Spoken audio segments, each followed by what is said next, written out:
Switch it up today. We're going to do some POE2 prep. We're switching things up. We're getting ready for POE2 season. I made the call, made the decision, the executive decision.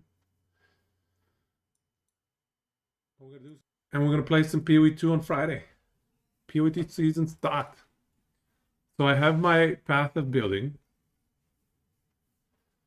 And I've got the patch notes. So I guess I'm thinking we go through the patch notes in a bit more detail. And we think about what sounds fun. I don't know. I'm not sure what I'm playing, I'll be honest. I have read through most of the ascendancy rebalancing changes. I don't think I read Warbringer. I don't know if I want to play Warbringer, even though they made a lot of changes to it. Unless I play a totem summoner, like a minion guy. Smith of Kitaba. Gemling, Tactician. This is, again, more of a minion guy. But it sounded so weird to me. Honestly, a lot of the classes I feel like are balanced around Giga Endgame trade itemization. So I'm not sure how it's going to work out if we're playing. Like, I'm thinking I might play solo self-found. I don't know if I want to play trade, to be honest. But yeah, let's see. What happened to Acolyte of Chayula? I didn't read this one. Yeah, man, there's too many bugs. Too many bugs. Balance is abysmal. I don't know if you're following, but it seems like one of the best builds in the game is that Thorn memes, dude. I don't know. I can't take it seriously. When the highest DPS and the best clear in the game is like some random Thorns garbage. You know my opinion on Thorns. And whether it belongs in games or not. Right? Yeah, it's just with all the bugs and the album quality of life, and all the balance, improve things a bit. Haven't really been paying much attention. I don't blame you. I don't blame you. I can hardly pay attention myself. I have to say I'm a little bit disappointed. I've been talking about bugs and balancing for 2 years now. And every single patch is disappointing. Let's just say that. World first question, did you quit last epoch? I quit this season. I mean, no, I'm taking, at the very minimum, I'm taking a break from the season. I'm just going to play POE2. Too many bugs, too much garbage balance, so I don't really care for it. I can't be bothered, man. I think I'd rather just play POE2. What about you, Softs? You quit as well? You quit already before me. You quit 3 days ago. You're smarter than I. But yeah, honestly, like before I started streaming, the way I used to play last epoch is I would go in when a patch interested me, and I would blast a bit, and then I would take a long break and I would skip a patch or two, and I'd come back when the accumulation of patches looked fun. So maybe that's what might work better for me. If I skip a patch or two, take a little break, give them a chance to fix their bugs, fix their balancing. I'm wondering whether I need to do that. Like, I've played every single patch for the last 2.5 years. And quite frankly, for 2 years now, I've been disappointed by the bugs and balancing situation. You already quit. You keep learning about new bugs that make you think, what? I know, right? Like, you sent me the thing with the one-shots, and I'm like, dude, I'm literally playing the build that is most inconvenienced by one-shots. Boom. I have to resummon it every time I get one shot. And you're telling me there's a bug that makes damage scale in a broken way, so I get one shot all the time? So my frustrations with the game are again because of a bug. All this time I get to resummon my album every single, I don't know, every 15 minutes because I get one shot by the Bumble Bears or by the Bee Bears or whatever they are. It's because of a bug. I don't appreciate it. Niche, you've been enjoying a lot of Titan Quest to yourself. My girl asked me to play some Titan Quest on the weekend. So we played for like 15 minutes. We got to get back at it. I kind of want to do a horn build, like horn DPS. I like the horn DPS. Sorry, I want to try a horns DPS build on Titan Quest too. I might see if I have some time on the weekend with my 5-year-old to try and level up a horns DPS class. After nearly a month with just 1 act and 4 classes, you're pretty much out. Yeah, I mean, it's very limited. Yeah, shout bar pretty much, yeah. That solves in offline. If you equip the frog helmet and close the game, you can't. Are you serious? You can't log into your character again? No way. And they knew about the damage before the release? The one-shot bugs? Or which bug did they know about before release? Either way, it's not okay. Knowing about these bugs and releasing the game is not okay. To Masan, you like the ideas in the new patch, lots of good ideas, some good builds, but you had to actually stop playing because of server issues. And incoming damage is way too... Yeah, I feel like incoming damage is way too high as well. Yeah, so even more reason solves that it's time to switch to POE2. If they're putting that as a known issue to fix for 1.3.1... Wait, you say day one? They didn't fix it on day one. They didn't fix it on day one. You get that they don't want to delay, but this patch really needed at least... Every patch with them, man. Every patch that they release, even if they delay them, the patches, there's a lot of bugs and balancing issues. I wish they would really, I don't know, prioritize bugs and balances more. I don't know how else to say it. I've been saying it for 2 years. I mean, I don't know if the streamer and the CT thing has anything to do with it, honestly. Because like I said, I've been bitching about bugs and balance for like 2 years, man. 2 years. I remember roughly 2 years. It was like October or so. I went on, I think it was on Perry's podcast. And Perry was asking me, what do you want to see in the next patch? And I was like, yeah, I don't care about content. I don't need content. Fix the damn bugs. Fix the balance. Fix the game. Yep. I don't know. They're not... It's like maybe they go in the right direction slightly and then they get worse again. It is disappointing. But, you know, it's my free time. I get to choose what I do with it. So I'm going to choose to play POE2. It's that simple for me. I don't need to worry about it too much. We're in a good situation where we have options. We have lots of options. We're not married to Last Epoch. Last Epoch is not our wife. We don't need to throw a tantrum. We don't need to get a counselor. We're good. We're good. We Gucci. Need to make content for crafts and bug fixes to make money.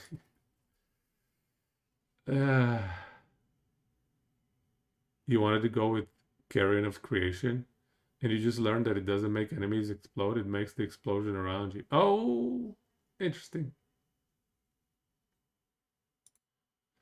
Some streamers were the best feedback. On the other hand, Last Epoch has always been really buggy and imbalanced during the years of streamer CT. Yeah, it was always buggy and imbalanced. So it could be that they're just not prioritizing them correctly. It could be that the streamers are catching a lot of these bugs.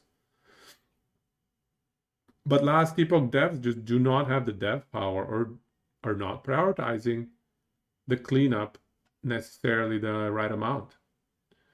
Because you have to assign resources, right? You gotta have resources. Agree, streamers did help with CT a lot, but it's better this way. I think it's overall better this way.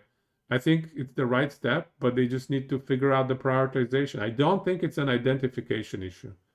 I truly believe it's a prioritization issue and a resourcing issue. I just don't think they're putting enough resources into it. Yo, Weezy.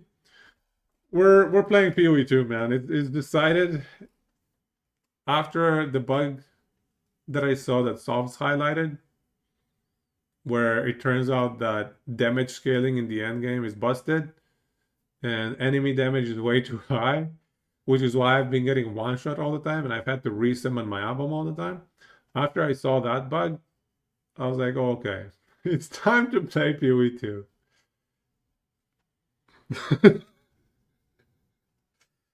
I know, right?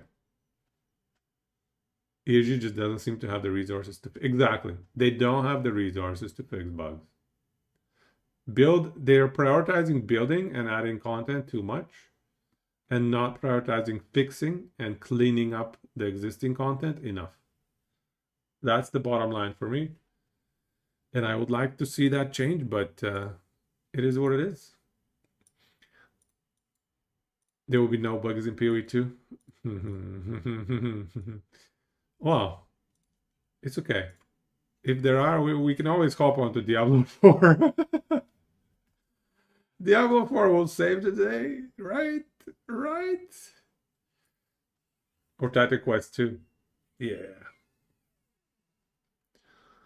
So yeah, let's take a look at some of the class changes. I've seen a lot of the class changes already. I read some of them, not all of them. So let's read some of the ones I haven't seen. Like, I think I could read Deadeye. I could read Acolyte. I've read the Invoker one, I think. Yeah, I read this one. How far have we fallen to consider playing D4? I can't decide if I was serious or not. My endurance threshold stacking paladin with 4.6k HP and 2.3 thousand endurance threshold, cap everything.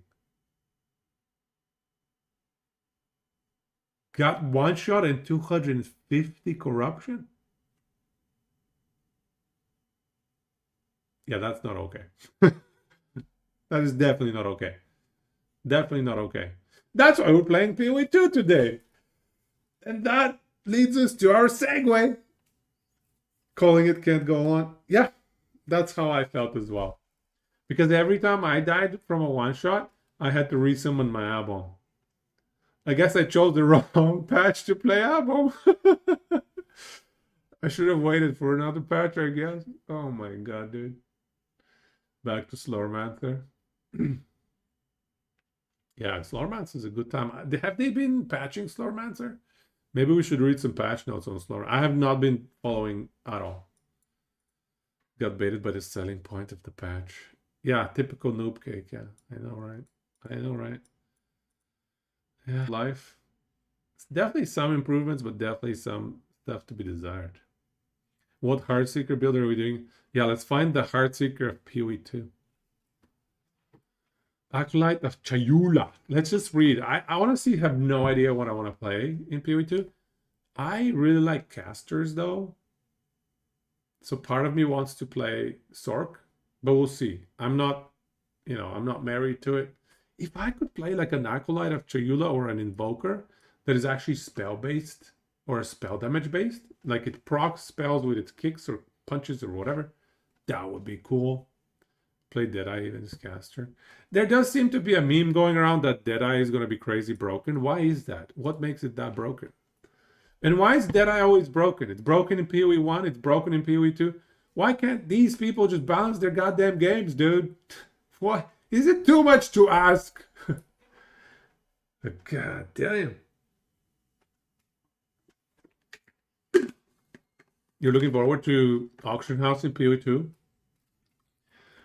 Yeah, I'm interested to see how it goes as well. I might play SSF, but still I am interested in seeing it.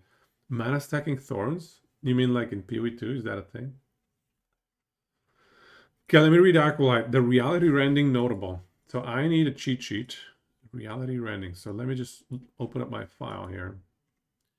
Which one is Acolyte of Chuyala? Oh, here it is. reality rendering. What does that do? Okay. Oh, this is so stupid, this one. Yeah. I hope they deleted it. Rename to Sapa Nightmares. Nice. It's deleted. No longer blah, blah, blah. Instead, it now grants Leech recovers based on chaos damage as well as fizz damage. Nice. Hey, wait a second. Didn't they also make something convert fire to chaos damage?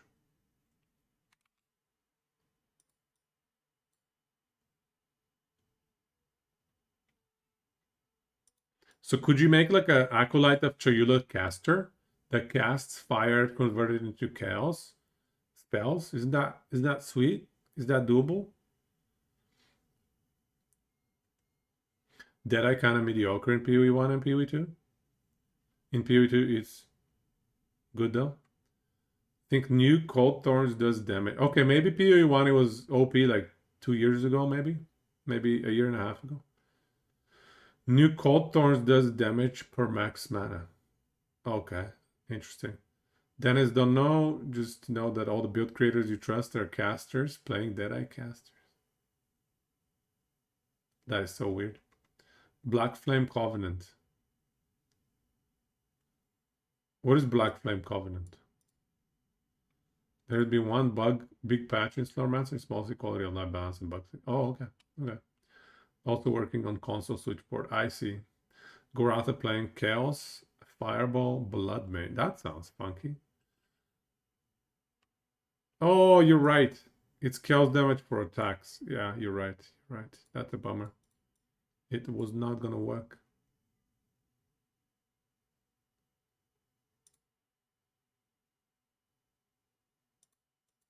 Is it gonna work? Leech recovers based on chaos damage as well as fizz damage. Wait, so I guess the question is, does physical spell damage leech? No, it doesn't. It has to be melee damage. Chaos melee damage. Okay. Lucid Dreaming notable passive no longer provides any benefits itself. Let me read what that does. Lucid Dreaming. Effects and duration of Flame of Chayula when used doubled. Okay. Instead, now being a multi-choice notable with the following choices: choice of life. All flames of Chayula you manifest are red. Oh. So you can choose which bonus you get all the time. Isn't one of them like the damage one? Well, that's cool that you can choose. Into the bridge. Flames of Chayula. Is that going to show up?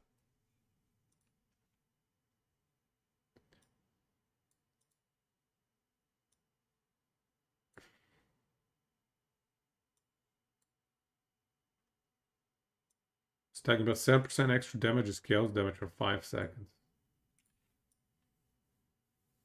So up to 70%.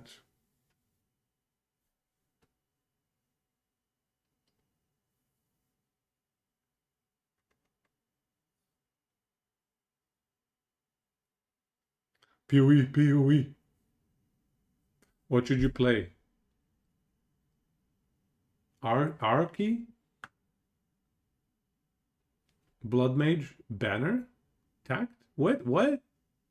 Or Tactician? Okay, so you're saying Blood Mage, Arc Blood Mage, or Banner Tactician, or Meme Way of the Palm, Deadeye. Hey, what's... Okay, this is Uratha's one. Way of the Palm, is that like Acolyte one? No, that's the Invoker one. Or they both have Way of the Palm. I guess anybody can do Way of the Palm. Unarmed Chayula Monk. Okay, yeah, it's a keystone. It converts your quarterstaff attacks to be unarmed.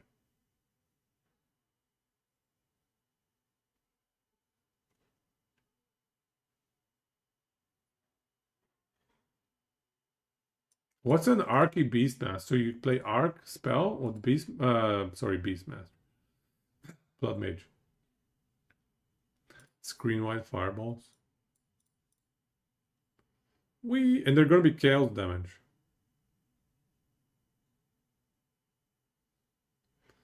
And he's triggering them with the ice walls, I guess. How's the mana management? Oh wow, it's not even a problem.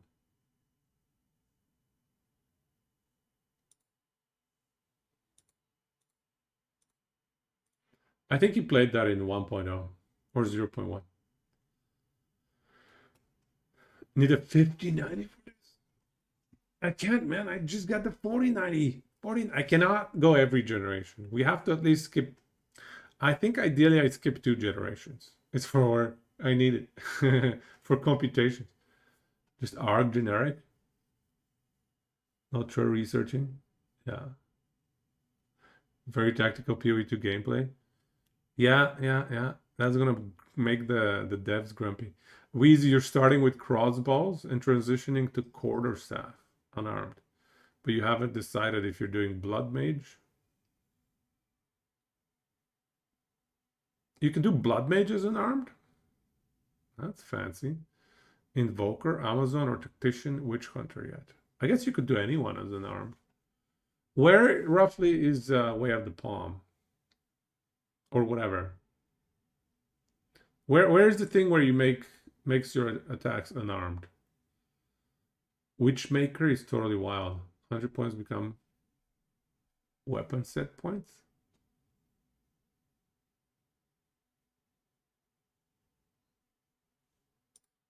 Witchmaker. Which one is the Witchmaker, dude? Is that like...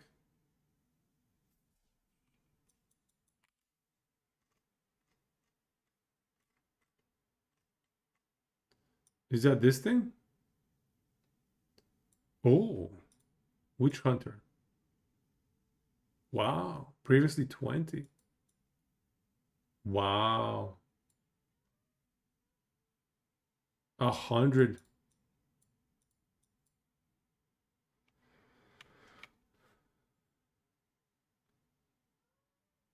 That's pretty crazy. So you could go like... And they removed the cooldown. They removed the weapon swap timing. They removed the weapon swap requirements.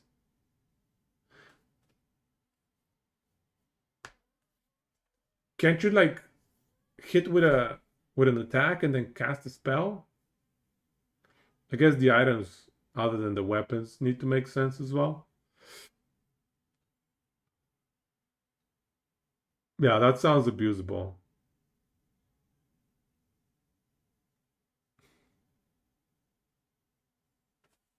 Yeah, it sounds funky, man. Dobbs was doing a 5090 build. I don't think it was niche. I think a Wheezy was doing a 5090 build, but he changed. I think he changed. He pivoted. Strategic pivot.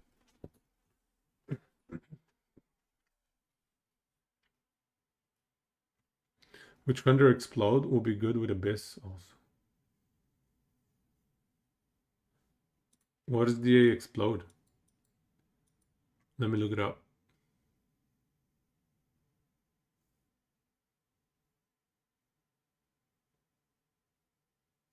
Wow, there's nothing before that 100 passive points thing as well. There's nothing before it. 10% chance for enemies you kill to explode, dealing 100% of the max life as fizz damage. Gotcha. Yeah, that's pretty solid.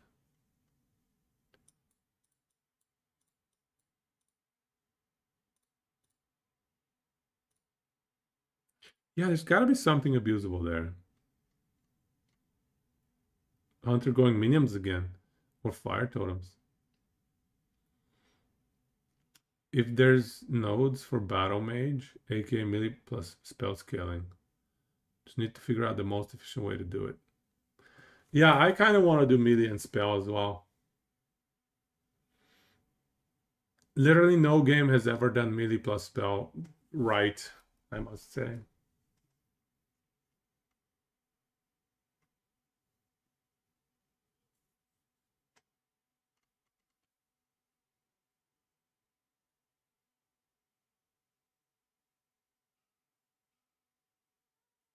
Is it good though? Like, is it actually decent?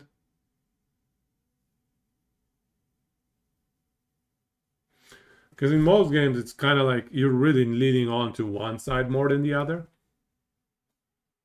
Cast on crit. Is it a melee spell trigger? I mean, that's just a trigger though. I guess what I mean is where roughly half of your damage is melee and half of your damage is spell. With those builds, it's all spell damage. It's just how you trigger it. That's all. I mean, yeah, you gotta worry about accuracy and all that, but it's yeah, it's not exactly the way I imagine it melee. There's never anything like that. Fair enough. It's probably really hard to execute or to figure out how to balance that.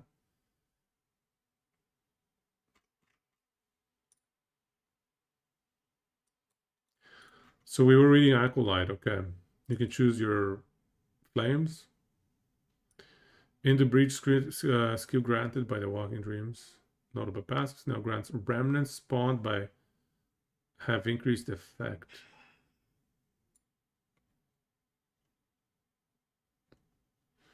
Quality now provides 15% increased effect of remnants.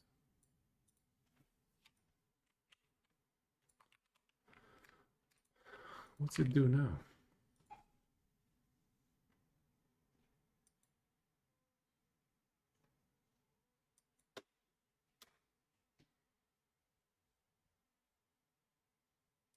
Okay.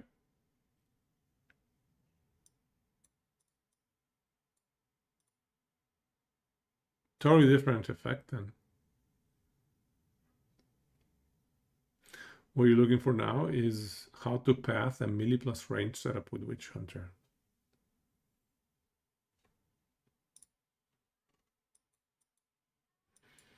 That is interesting.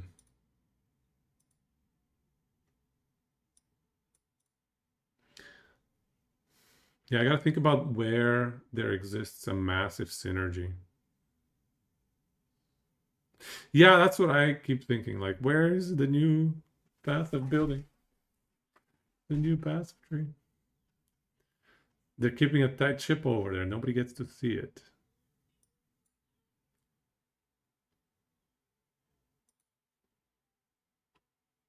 Yeah, you know, you just have to YOLO it. Hey, the Taurus. Welcome. Welcome. We're reading through the patch notes here just to understand what the changes for every class are. And I'll probably go through some of the skill gems as well. What's happening? Playing POE2 as well as the Taurus? Embrace the darkness. Notable passive now has darkness reservation lasts for 5 seconds. Really?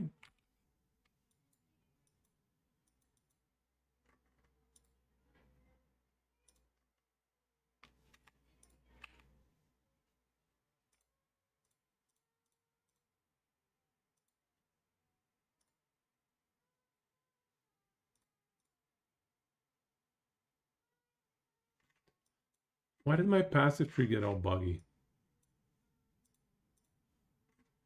That's weird. I'll restart it. Passive building, what is wrong with you? Trying a chronomancer with life recoup. How much life recoup? Is there melee range scaling? I don't know actually. There's some stuff that applies to both, like let's say fizz damage maybe, but embrace the darkness. Darkness reversion lasts for 10 seconds. Okay, so that's a downside. Inner silence notable skill has been renamed to blah blah blah. No longer grants reduced status restoration. Instead now grants 1% increased maximum darkness per 1% chaos res.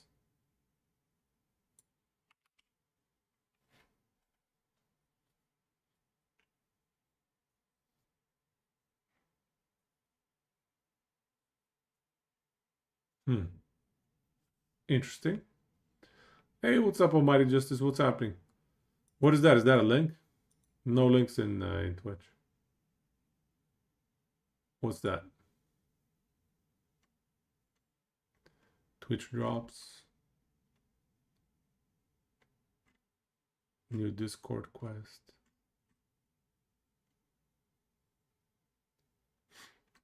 These should be automatically enabled on mine, right?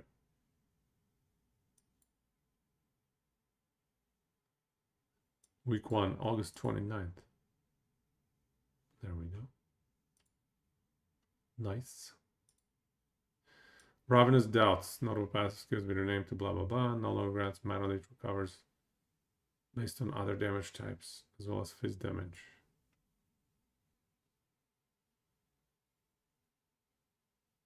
Instead, it now grants 1 volatility on inflicting and elemental ailment.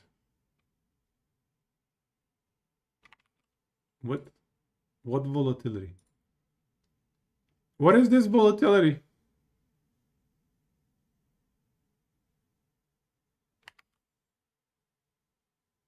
What the hell is volatility?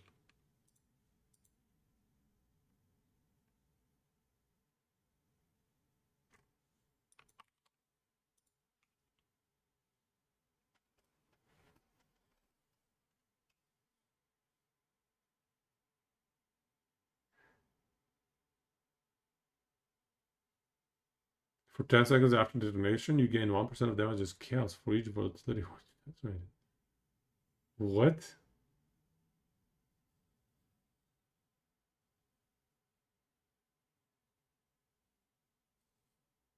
The detonation timer will reset of gaining another stack of volatility. So you self-damage.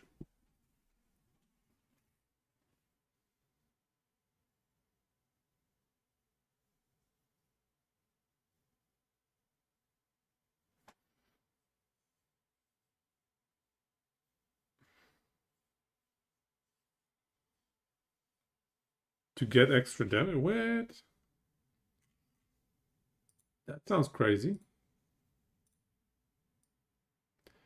And take no damage from volatility?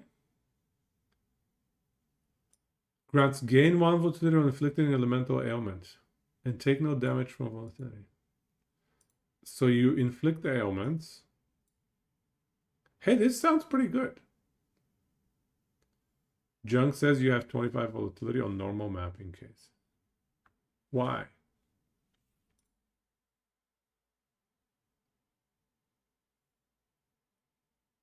Doesn't the timer get reset? The detonation timer will reset on gaining another stat. Why? Doesn't it reset the timer as in it carries the stack higher and higher?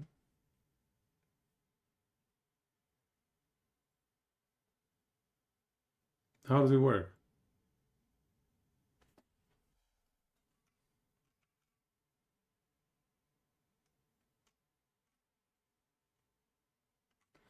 $25 volatility stacks is not insane.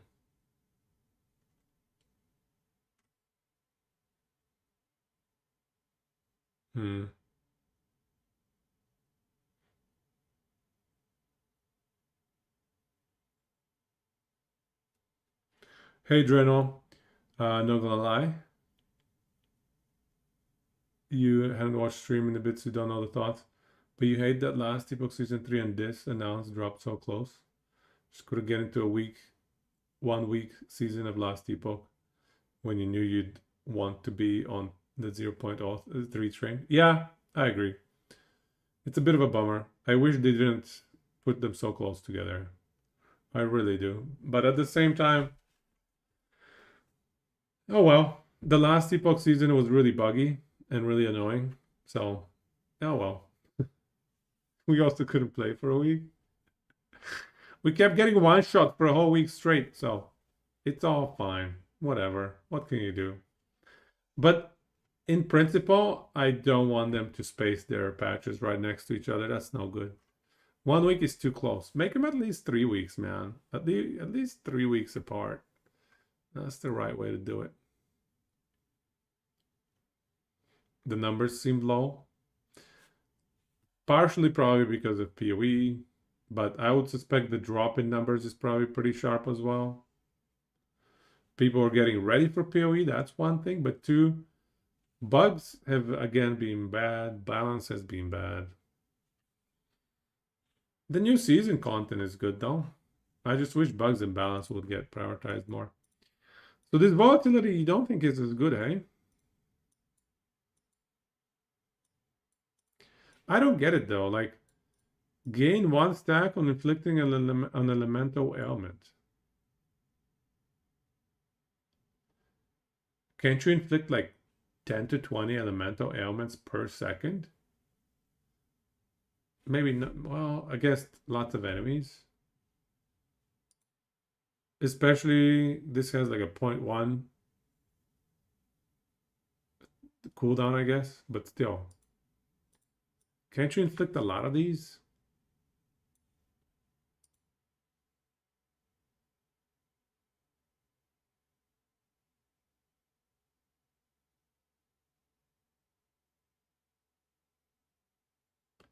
Last week we had the worst bug you've ever seen in an RPG with in your life. Some loot was completely hidden for days. Yeah, there you go. There's another one. I forgot about that one. That's a juicy one too. Yeah, an ARPG to hide your loot is not okay. An ARPG to hide your loot is very, very like that's worst case scenario, man. Anyway.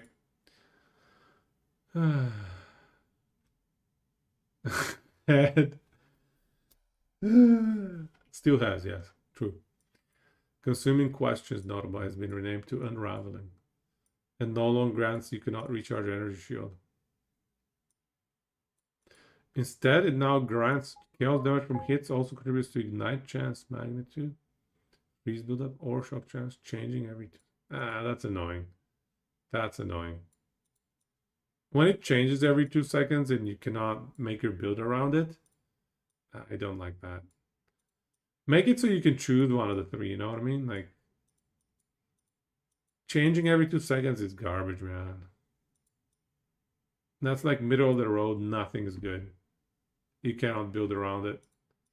Yeah, Grass POE2 hype, let's go. So this is interesting. Yep, same here, Grez. Same here. Yep, exactly the same experience for me. The damage bug is not fun. But let's hope POE2 does better with bugs. Let's hope for the best. Interesting here. I'm surprised that they're removing this. This was like a big identity for this class. Mana Leech effects also recover energy shield. This was like a major identity component for this class. You kind of want to play POE2, but you're also pre-tilted because you know that huge map layout, backtracking, and tower stuff is still a thing. Well, for me, yeah, the tower thing is annoying, but I think I'm gonna play like solo self-found. I think I'm gonna start hardcore solo self-found and then I'm gonna die, probably in Act 1. And then I'm gonna continue as solo self-found. And when you're playing solo self-found, you don't feel the need to be as like efficient all the time. You can just take your time, go slow, chill, build up your character to minimize chance of death. And then you don't need to stress about the towers, the trade, and all that nonsense.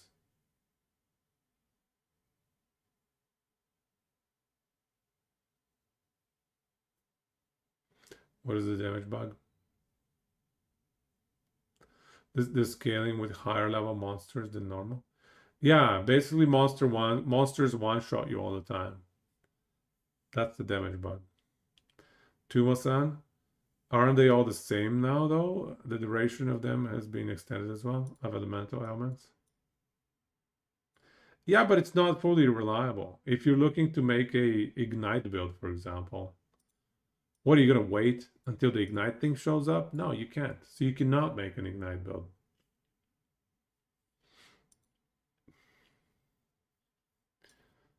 Shock chance is nice, like extra damage, but it's just you cannot build around a certainty that you're gonna get this 100% uptime.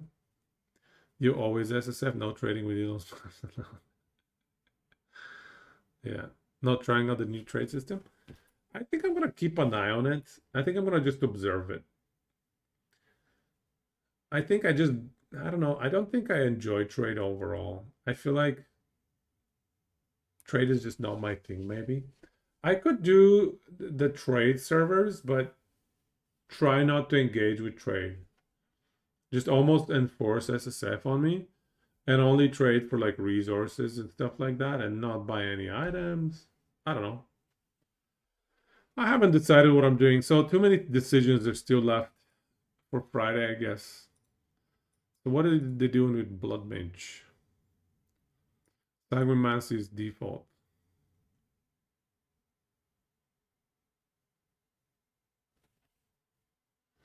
On hit instead of on crit. This is great for early game, actually. Very, very good early game.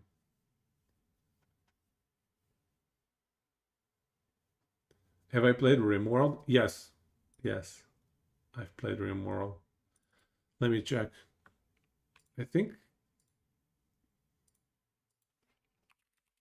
Yes. I've played it maybe 3 or 4 scenarios. It's kind of fun.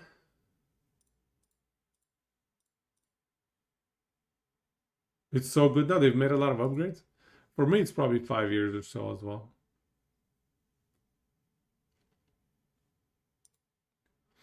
What have they improved? You play both, Dennis. Your 16,000 hours are safe. 8,000 in trade, 8,000 in SSF. Well done, well done. You've been chilling with Core Keeper? I think I have that game as well. Wait, what? What is Core Keeper?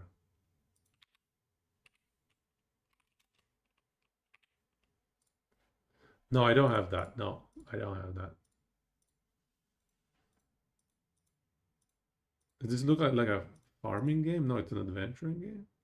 That's funny. I think I saw it on Steam the other day. Gotta try it after the season again. Basically, they look like all the good mods. They took all the good mods and made into the base game and huge quality of life. Nice. Nice. Do I have to pay a lot for all the mods or for all the DLCs? I've seen a lot of DLCs on my Steam get advertised. Kind of like Terraria. I never played Terraria. Hero Siege is fun for a few days. What pisses me off about Hero Siege is the I have to pay to unlock classes. I hate paying to unlock classes. All classes should be in the base game. But if I can buy them for like $3, I will. If I can see them on sale for like $3, I'll consider it. The on-death explosion stuff. Did you like the traps? Just playing core game. Oh, okay. All the DLC do add a ton, but they're not necessary. You can play a ton on base and then add as you go. Huh. Even without the DLCs, they added quality of life. Hey, that's nice. That's nice.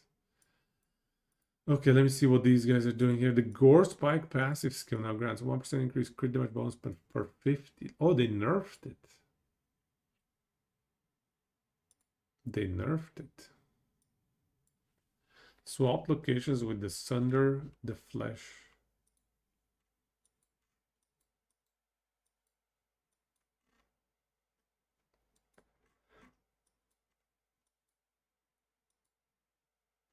Sunder the Flesh.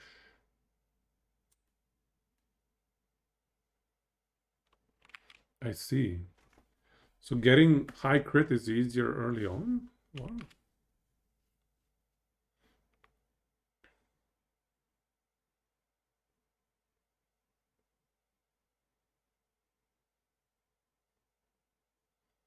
Base crit hit chance for spell is 15%.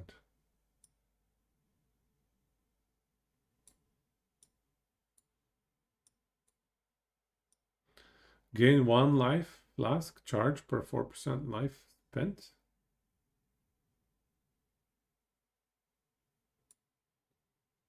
And 50% less life recovery from flasks. It also now has, when your life flask reaches full charges, 40% of its charges are consumed, and then 1% of damage. 1% of damage is physical damage for 3 seconds per charge consumed this way. Really?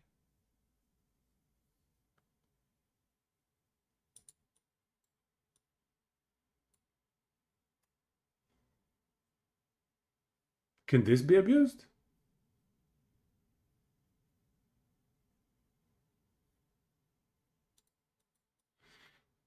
How well can we scale this part? That sounds interesting. You have a link here. Hero Siege. You bought everything for 17 bucks. 17 euros. All the classes.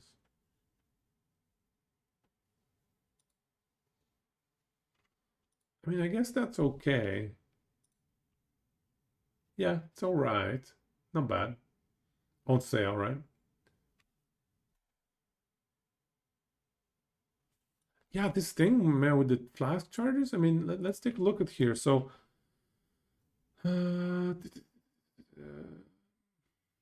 we can even use this thing here, items. Flask keys, life flasks.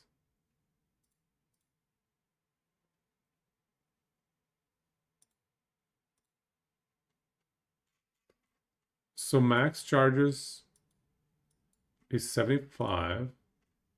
Okay. 75 charges.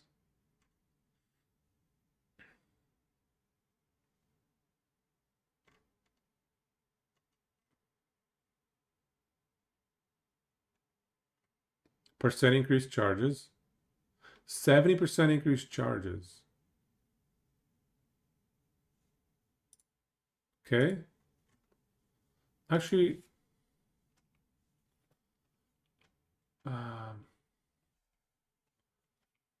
POE2 craft of exile or whatever. So let's craft one.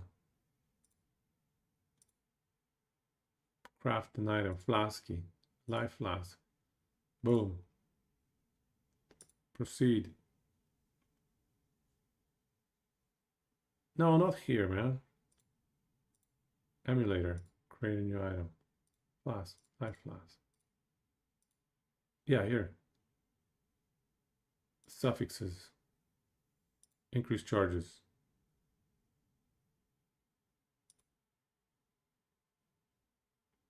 Oh, it doesn't tell me the numbers.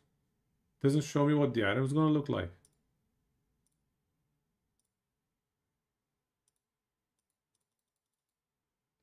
Ah, 100%. So, stop it. What does that put us at?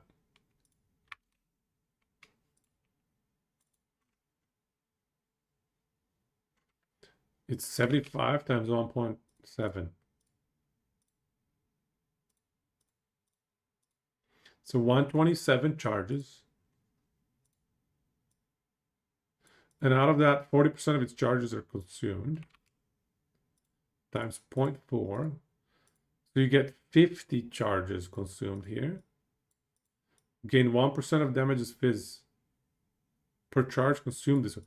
So that's like 50% of damage as fizz.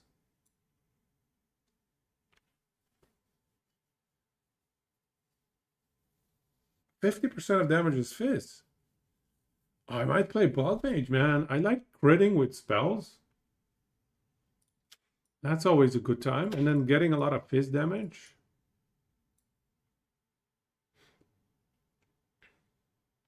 Can I make this work in SSF though? Some of these things get really abusable at high itemization, and they're not as good in SSF. How can we recharge charges? Gain 1 life loss charge per 4% life spent.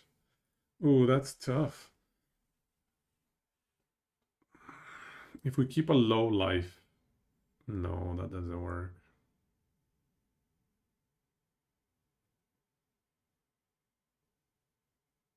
3% more spell damage per demon flame. That, yeah, if you can get infinite charges. Entirely updated tree coming out?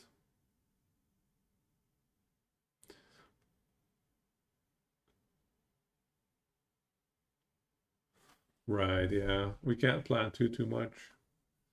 But this sounds like fun. This is the kind of interaction that I think is fun.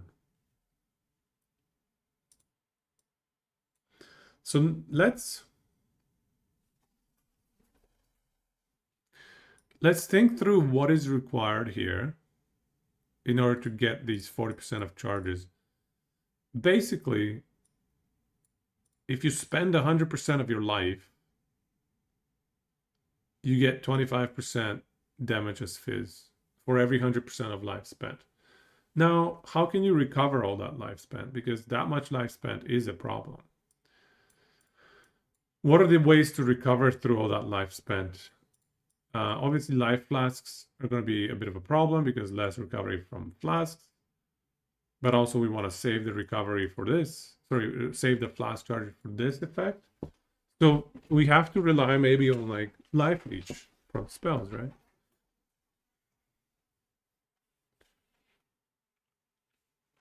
Yeah, yeah. We have to go either life leech. I don't know about regen. I don't think regen is too expensive, skill tree wise and item wise. It has to be leech, I feel like. Let me look at their tree.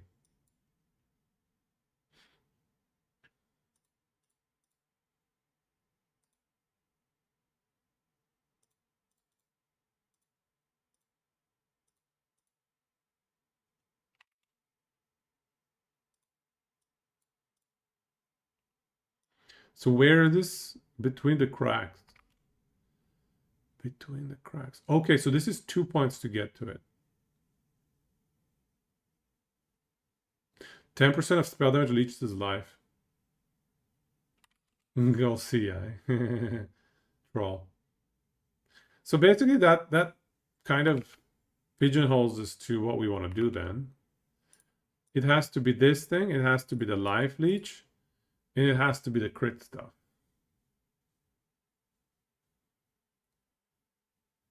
But it's percent of your life spent. Maybe we don't go for the crit damage node.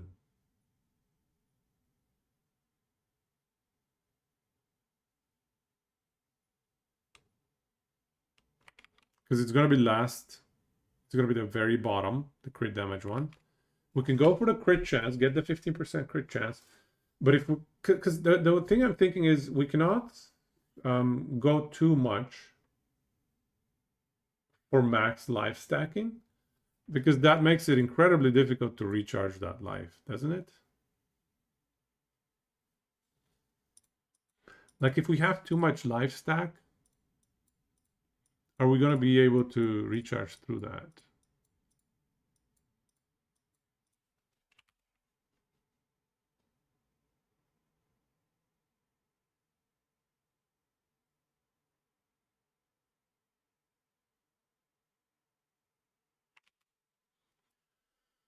Also, by the way, new Arcane Surge Keystone, I think gives it life regen effect instead of mana regen. I think I vaguely remember that.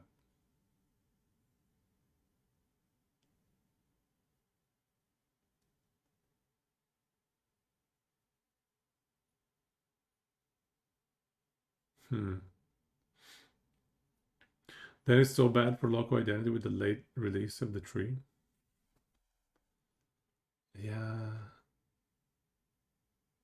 Maybe you had to use simulator. They had some different categories at the top. What simulator? Muscat. And what happens when demons equip a crossbow or hollow palm technique? I don't think you can shoot crossbow. Like in demon form, hollow palm technique is an interesting question. I don't know. Maybe demon form requires a wand.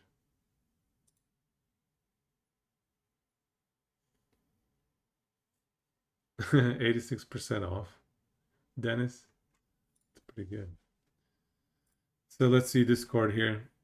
Sanguimantic Rituals. Regenerate 1% of max life per second. Arcane Surge. Grants more life regenerate instead of mana regenerate. But they also changed Arcane Surge, didn't they? No. They changed Arcane Surge on the Sork skill tree. The Stormweaver skill tree. Is Arcane Surge changing at all? Hollow Palm Demon. That would be cool if it worked. Mana regen is still the same.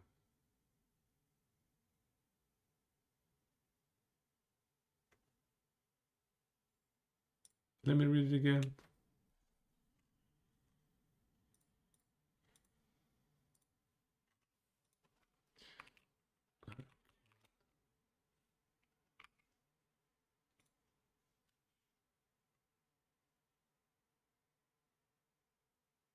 %30 more mana regen.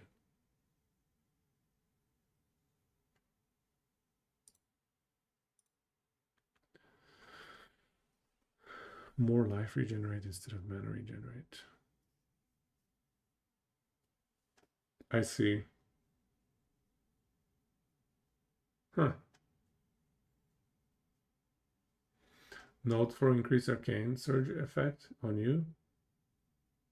All of that would stack. Yeah.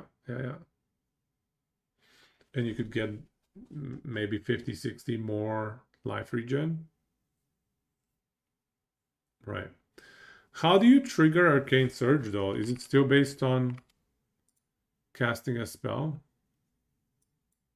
Yeah, using up your mana.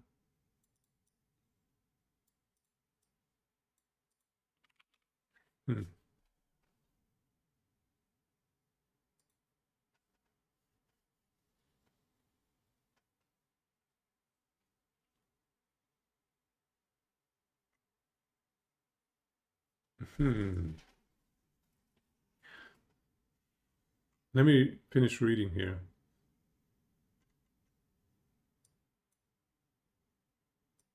I think this is an interesting one.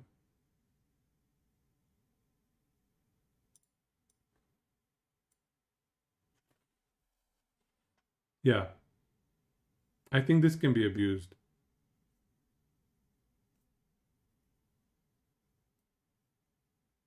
Hey, Juicer. I think if you keep your life low, this should be abusable. And if you keep your life low, life regen could work instead of life leech. So if you go like low life, yeah.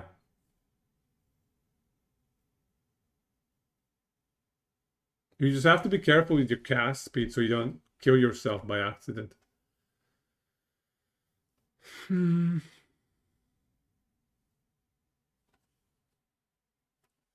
Yeah, this sounds very abusable to me.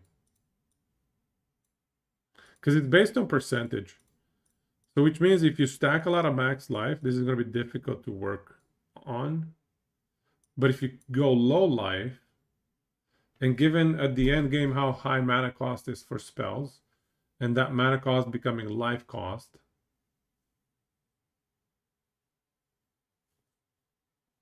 check Discord again.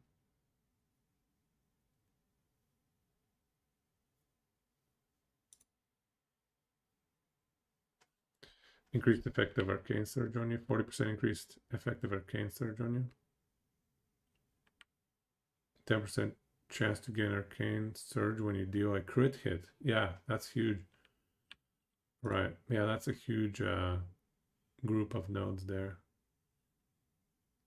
The only issue is though, like all the life regen nodes are at the bottom. How can you get those with Blood Mage? You spawn on the top. You remember I went and pathed that way with my Infernalist and I got all the life regen node. It's rough. It's a rough life getting all those nodes. especially in solo self-found. I'm not sure how that would work exactly. Might be a little bit awkward.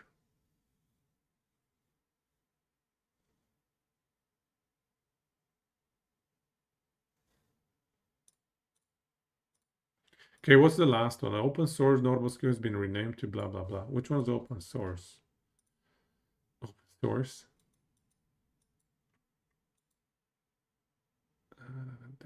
This one. Curses have infinite duration. Okay. It now grants enemies affected by curses have at least 15% of life reserved. Even bosses?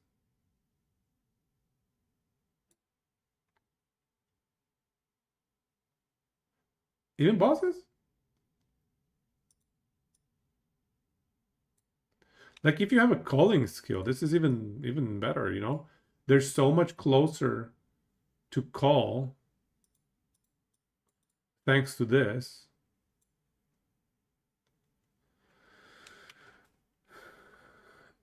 Enemies have 15% less life. Wait, no, I guess you have to apply a curse.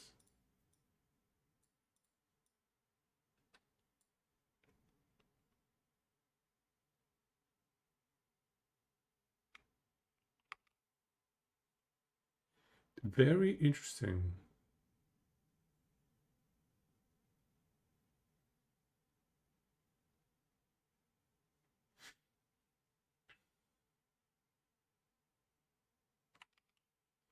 I think calling on bosses is only 5% in POE2. Fair, okay. But does this work on bosses? It doesn't say that it doesn't. So I suppose it does. Damn, 15% of their life reserved on Giga bosses? That's pretty solid.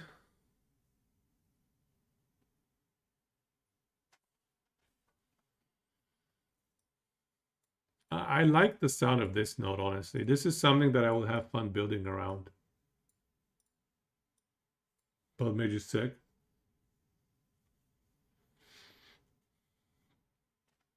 Only thing is I don't think I can play this class in hardcore. I think I will die a lot. But that's okay. We can just go hardcore, and then if we die, we die. That's fine. They let you keep going on softcore, right? It's not like POE1, right? If you die on hardcore, you can continue, right? Keep in mind that life flask node is fizz damage and not spell fizz damage. So your spells don't get this? Oh, you're going to standard. Oh, it's no longer seasonal?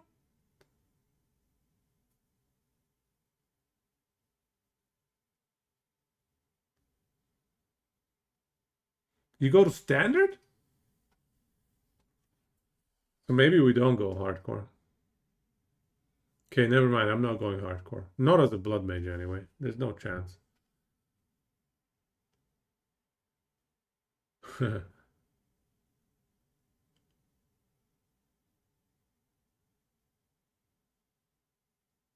Will it affect each curse applied? Affected by your curses? No, no. It's enemies affected by your curses. So number of curses should not be a factor. Yeah, I thought it'd go to softcore, but maybe I'm thinking last epoch. Because there was no leagues. I see. So as soon as they added leagues, you go to standard. So this is only for melee attacks, okay? Oh, easy.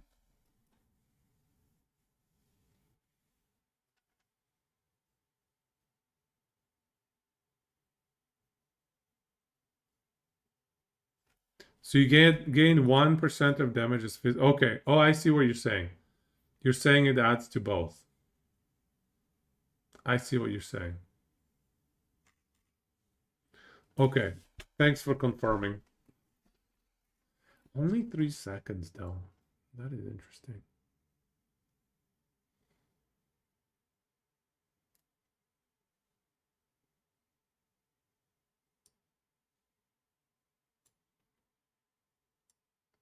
How many life flasks per second can we recover?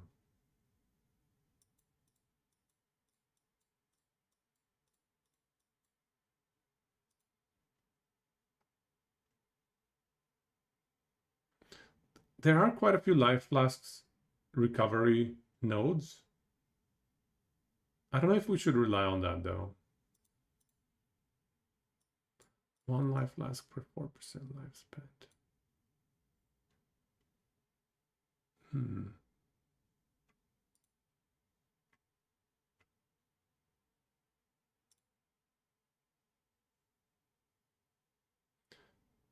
Charges gained. Charges per second. 0.25 charges per second. And then there's percent increases on that.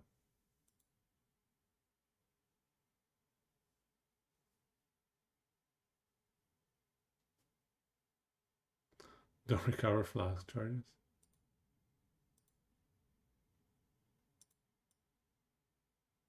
Is this going to override don't recover flask charges? Is this going to work on those maps?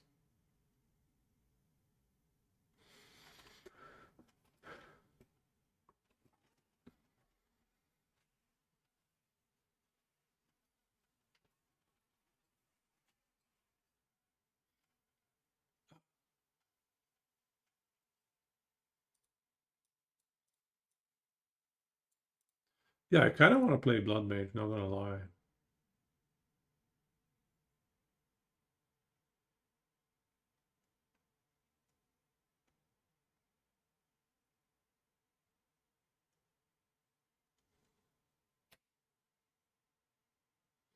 Skills gain base life cost equal to base mana cost.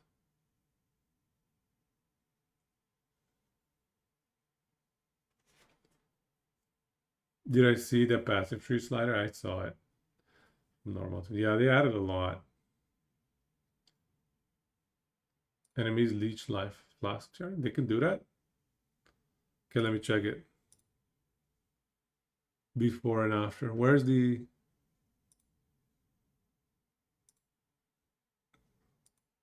What do you mean slider? Oh, I see.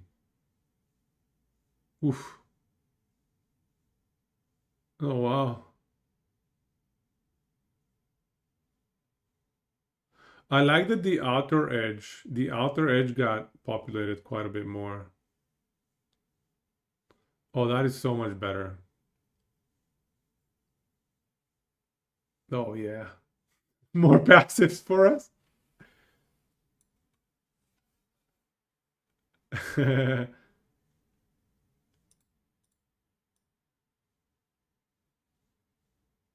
Wow.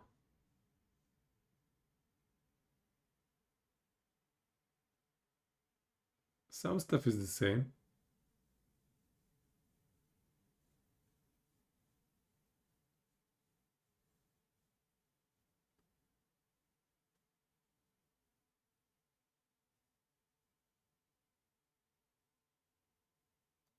I'm assessing which gem node or jewel node or whatever is gonna be high value. See, this is garbage value as well still.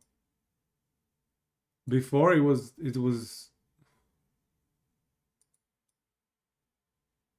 wait.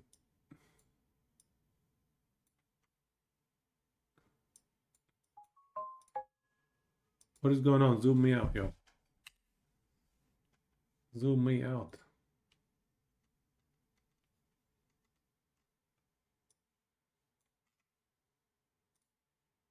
There we go. Yeah, interesting. Whirling slash for League Start Viable. I have no idea. Which one was Whirling slash? Whirling slash.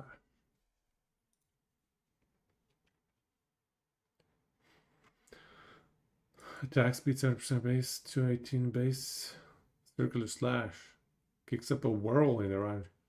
So basically spin to win, hey? Spin to win.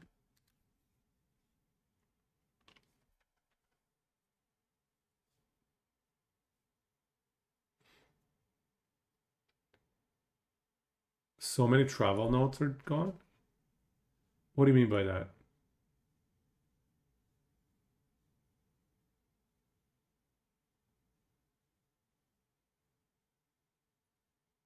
Travel nodes are gone. Oh, yes, yes, yes, yes. I remember them saying that. The attribute nodes getting cleaned up. Except in the outer layer. I like that they're doing that. Which layer did they remove travel nodes from, though? I'm trying to spot it. I can't spot it. Like, which layer lost travel nodes? The outer layer was always 1, 2, 3, 4, and then another one. So five from one to the next. 5, 5. So that has not changed. Right, 1, 2, 3, 4, 5, same thing. It's this middle layer that I thought was always needing change. 1, 2, 3, 4, 5, 6. It's always 6, still 6. Top left. Yeah, top left looks weak now.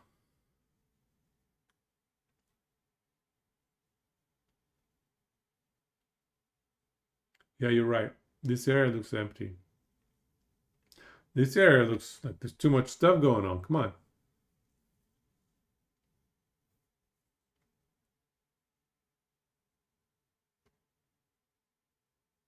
Demon form might be the one. Demon form, yeah, demon form is a good skill. Green go, brrr, too much green, yeah. The green classes get all the love.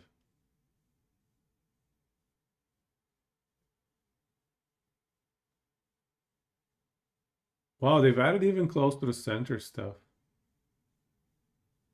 Except here, they've not added anything here, man. Here they added a bunch.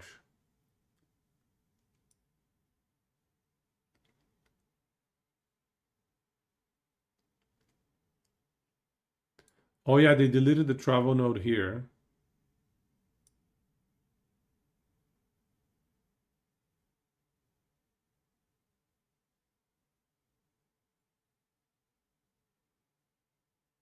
They made these travel nodes more meaningful because there's stuff around them. Druid shape-shifting stuff is gonna be here. Fair, yeah. Yeah, Templar, yeah, that's right. There's nothing there yet. Yeah, none of those classes have been revealed. That makes sense why it's so empty. Yeah. Has to be. Okay, cool. Yeah, so honestly,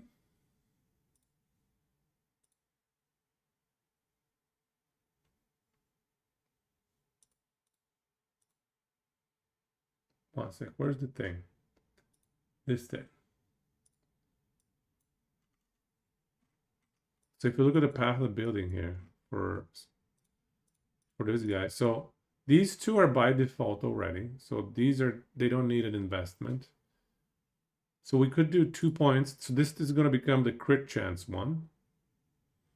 And if we're going low life,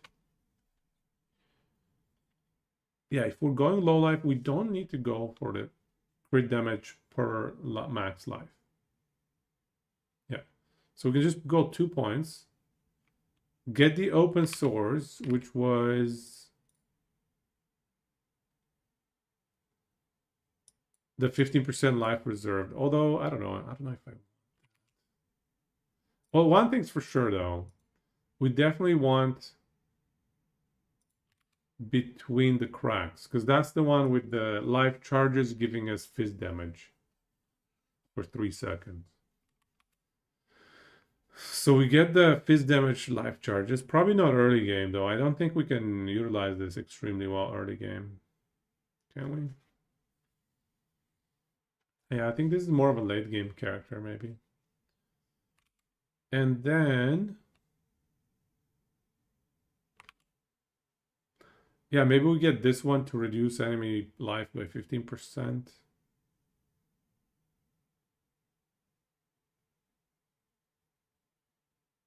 Oh no, we need the life leech. Yeah, life leech is life. Or spell damage leech is life. Unless we go for life regen solution. That's an option as well. But honestly, if we do that, what do we do with the passive tree? There's not much left to do other than getting open source. That's 15% life preservation on the bosses. And then what?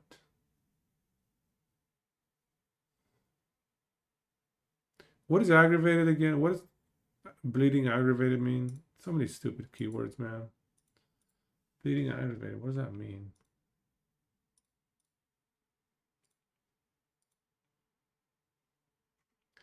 Hey, King Adits. I'm thinking about Blood Mage. It looks really fun. Aggravated. Always treats the target as moving, which causes it to deal 100% extra damage. Okay, so double damage on bleeding. On cursed targets.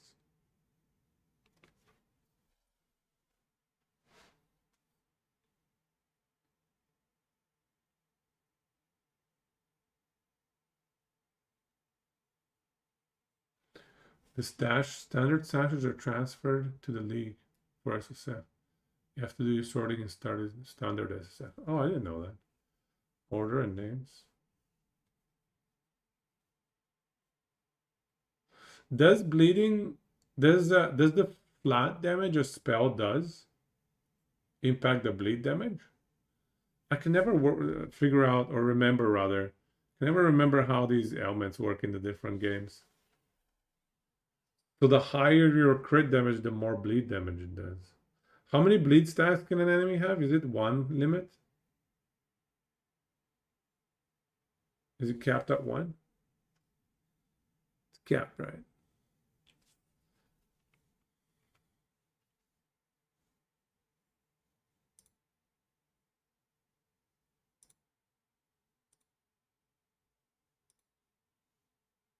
One sec.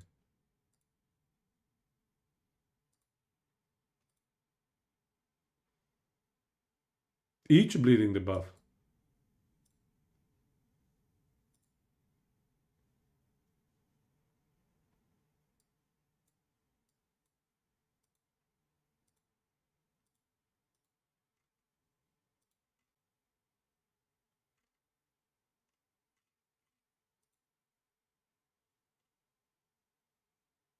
Last 5 seconds.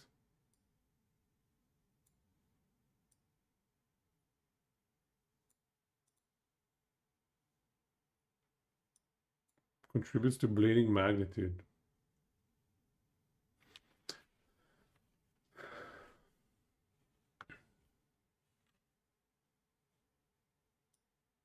Oh, but we need bleeding chance.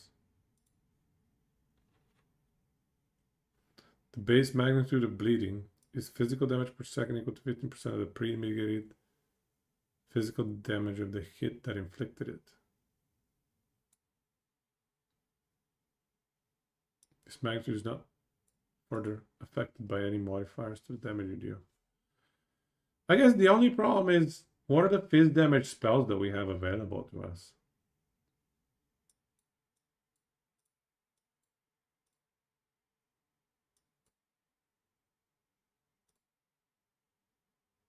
Can bleed with elemental damage.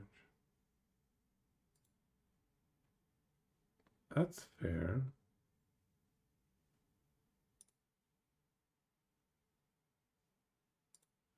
And I guess that synergizes well with this one, because if we do a hybrid hybrid physical / fire damage build. Yeah, I saw it, Wheezy, you're right. That's the one that says aggravated as well. Bone Blast and Bone Storm. Those aren't they pretty bad, both those? I guess it's okay. If we have it elemental damage contributing to bleed magnitude, maybe that's okay. Because I don't think those spells are any good. If we go to here, skill gems.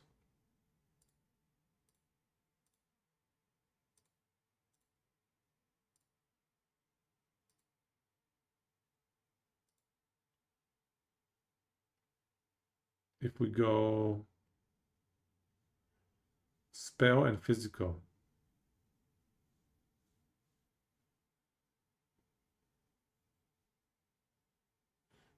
Where's the spell?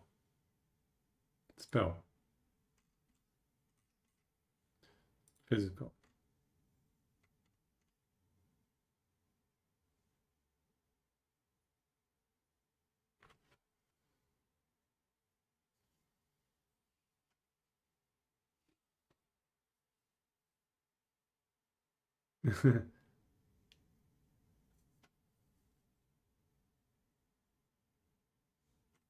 These are special class spells.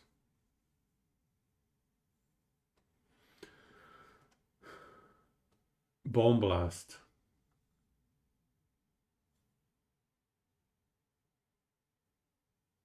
What?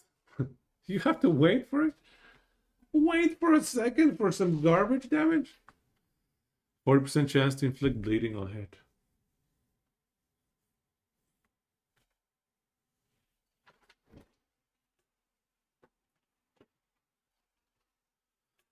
Bone Storm is pretty good though, isn't it?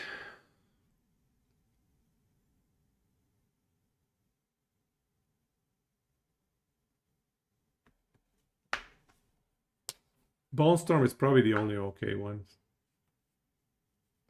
But Bone Storm doesn't spam. And if we want to abuse generating a lot of charges, we want to spam because that's going to take a lot of our life out. Wait, but this one takes life as you channel, isn't it? Sorry, take your mana. Yeah, it has a mana cost per channel. Yeah, per second. Does that count actually? Does that count? Life spent. I'm not sure if that works with channeling. Bone Cage. Oh yeah, there's Unearth as well.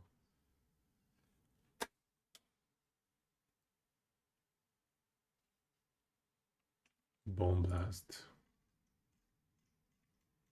Level 30 damage. Boo.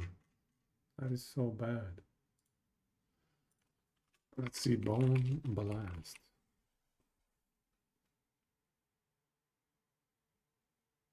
Oh wait, that's inherent to a wand. Of course it's bad.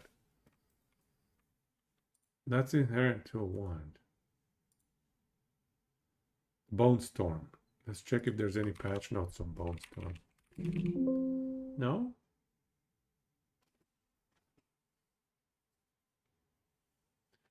The new tree might not drop until day of. Yeah, I think so. That's what it's looking like.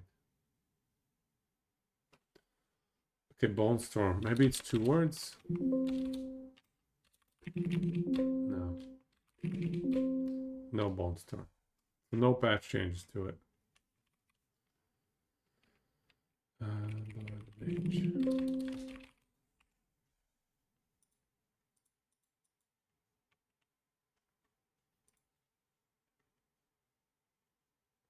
That's fine. I think we just go fire. Because fire does really good damage, it just has low crit. And then obviously we fix that with Blood Mage. Fix the crit chance being low. What's a fun fire spell to try out?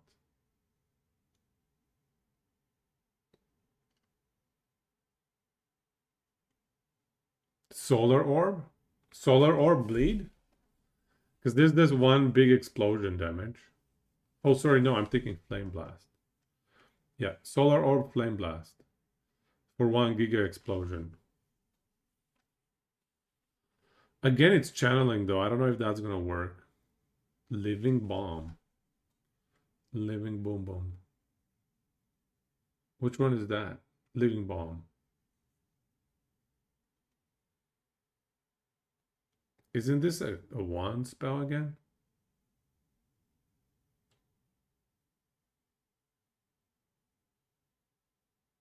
It's not a wand spell anymore?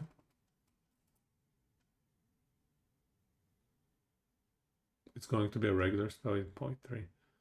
Living Bomb and Solar Orb gives fire infusion. Maybe? I don't know.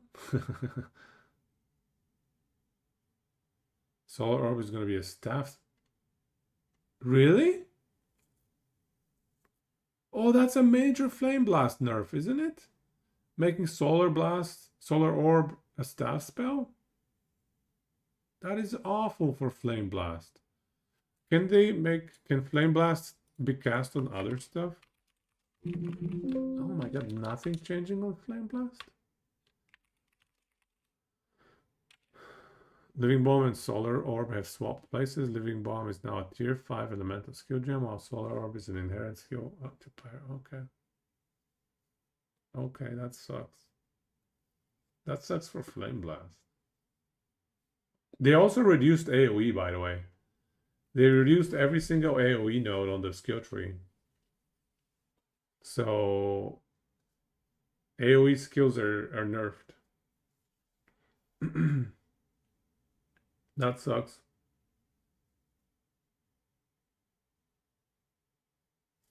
Living Bomb no longer explodes at the end of its duration. Instead, it explodes upon dealing sufficient damage to the enemy. We're just killing it. Drops 5 fusion remnant on exploding. Base duration of 5 seconds? That's so bad.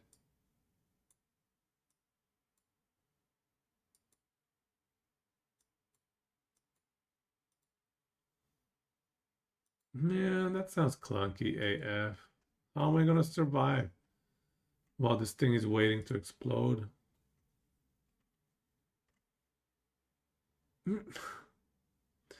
I hate it. It sounds like Fireball is like the only viable fire spell. It explodes from damage. So I can hit it with my Fireball and it's gonna explode. Not waiting out the duration.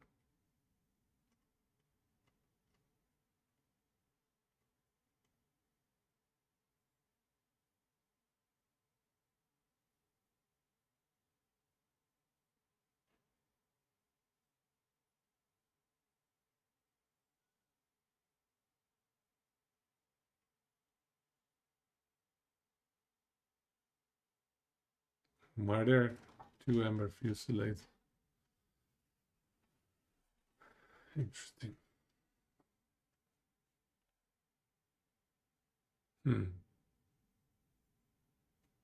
How much of a meme is Incinerate?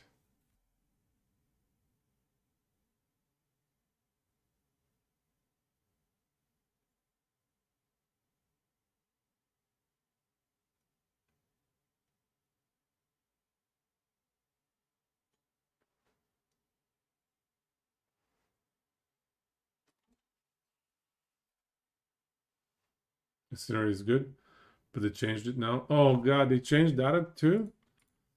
Oh no. I need to read all the skill changes. Effects which don't hit but ignite targets as though they did, such as Incinerate and Ignite Ground, also inflict flammability. What do you mean flammability? There's no such thing as flammability.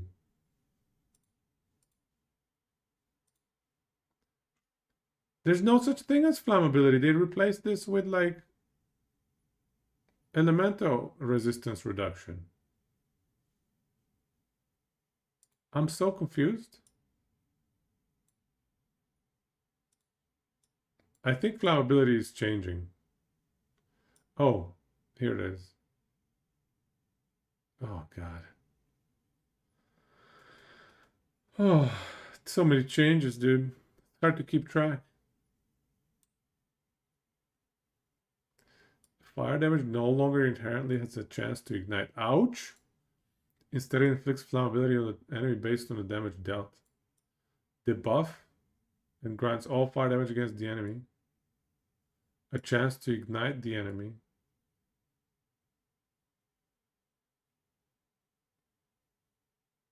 Oh my god. Why? I'm so confused.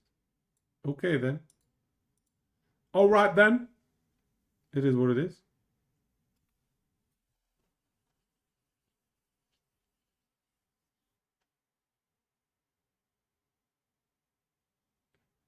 Eliminate using a level 1 flame also or giant ignite. They also buffed incinerate.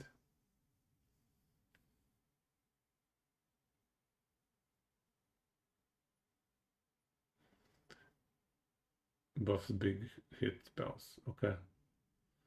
Firebolt staff with 30% more DPS at full mana. And piercing wrecked early acts and bosses with updated staffs. I see. Firebolt staff. Huh.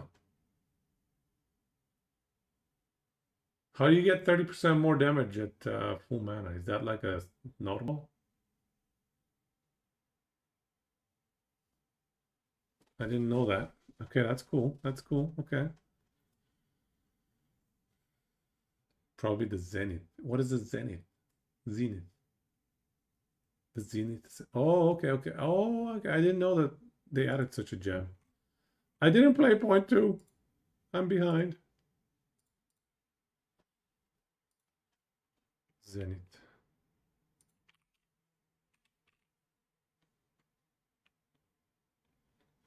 %% more damage for you're above 9% of your max mana. Okay. All right.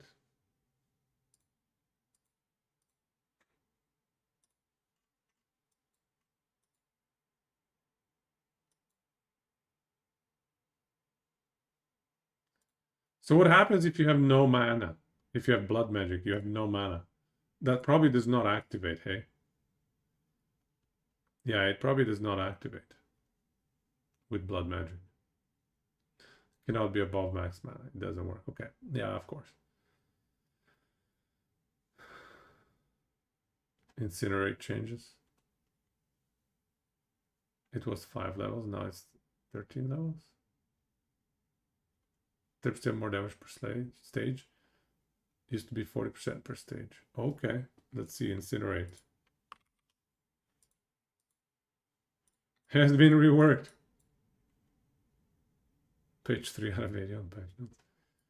Requires fuel. It now requires fuel again by spinning. It no longer has a mana cost itself. No longer. It no longer has a mana cost, but it's fueled by spending mana on you.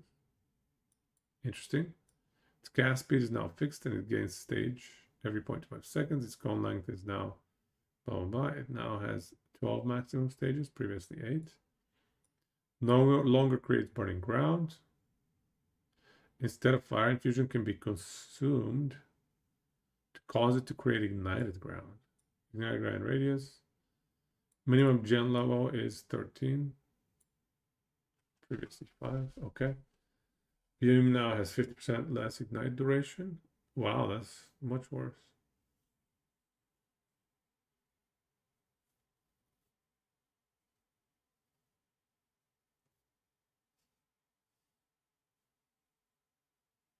They increased the damage, the default damage on it though.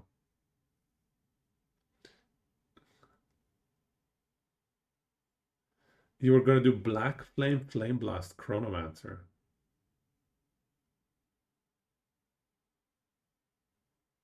What is Black Flame? Oh, Black Flame, that to convert it to chaos damage, right? Hey, Getcha, welcome. I think that's the chaos damage conversion, right? The new one. Okay. But doesn't Flame Blast feel a lot worse when you cannot cast it on a solar orb? When you can't have the solar orb, doesn't that mean a massive Flame Blast nerf? Incinerate Chrono Life Recoup. That sounds funky.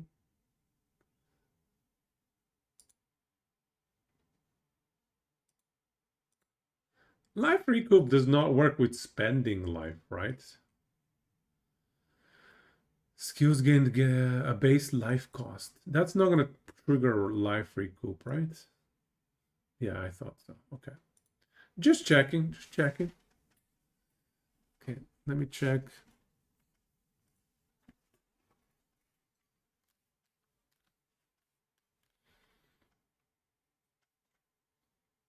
Definitely dead. Do we have a way to create corpses now? Is that a thing? It is only proc by taking damage, not spending life. Okay.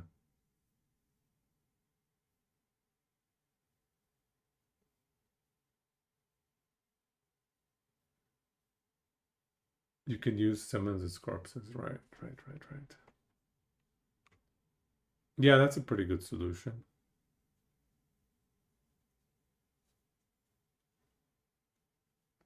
Detonate Dead Bleed. Because it actually has physical damage as well on Detonate Dead. Yeah, maybe. Except I don't know how spammable it is.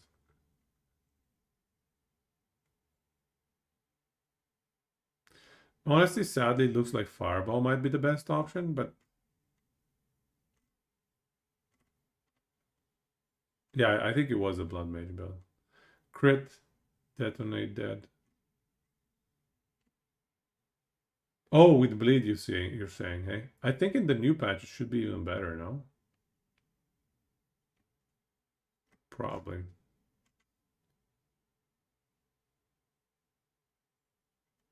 Yeah, I wonder if Fireball is the way to go.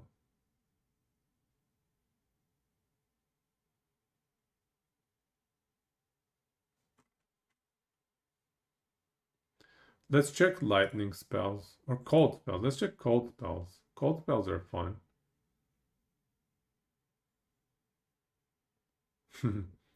Comet.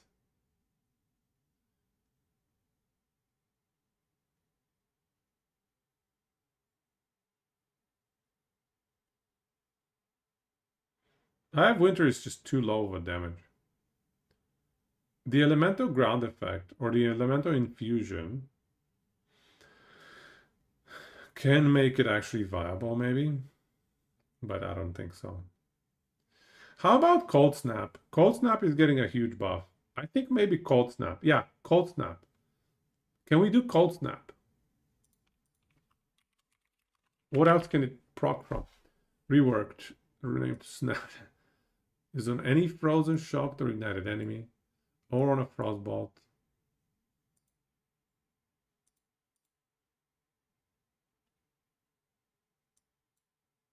On an ignited enemy.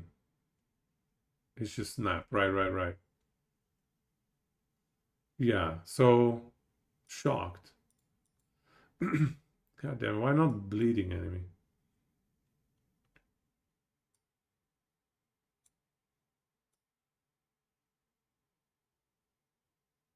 This explosion can chain react? Yo.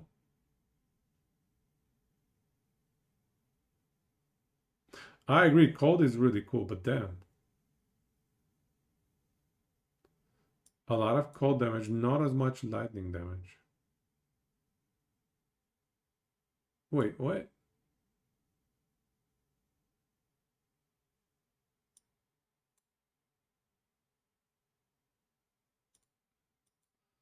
So it's still best to be using it as cold, though. The cold damage is by far higher. Fire damage is kind of weak. What? Snap Infernalist. That sounds fun, though. I guess the damage is lower because it's easier to proc ignite, perhaps. Can you autocast it? I don't know, probably. Chain it with density. I assume so. Slap it on cast on ailment. Yeah, cast on ailment. Slowmaster waiting room, get ya? POE2, let's go. Can this do a good job making bleeds, though?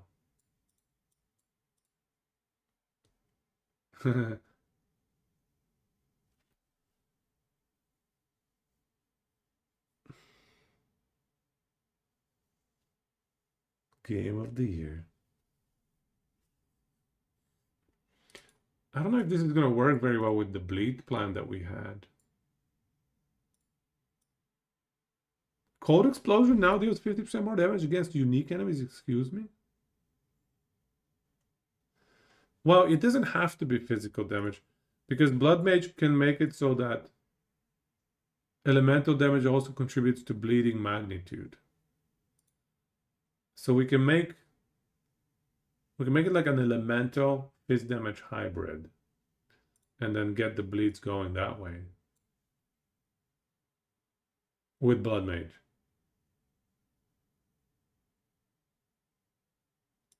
The damage is lower on this though.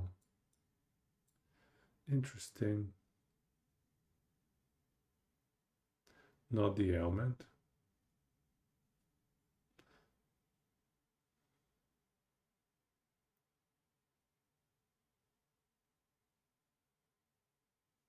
So you're saying we just have to have at least some fizz damage? Gain percent as extra fizz damage though? Can we source that somewhere? Extra physical.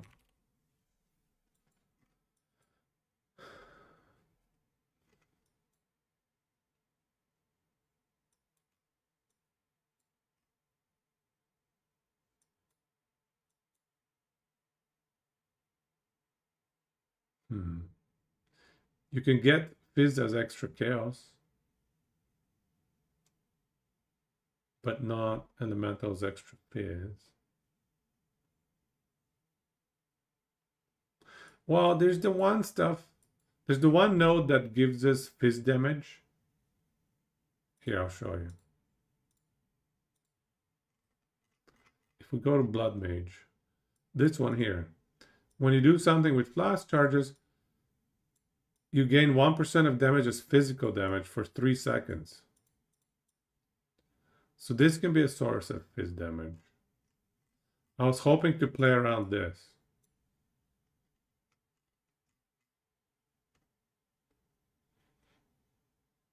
Blood Mage Arc Lightning. Do you think that'll be good?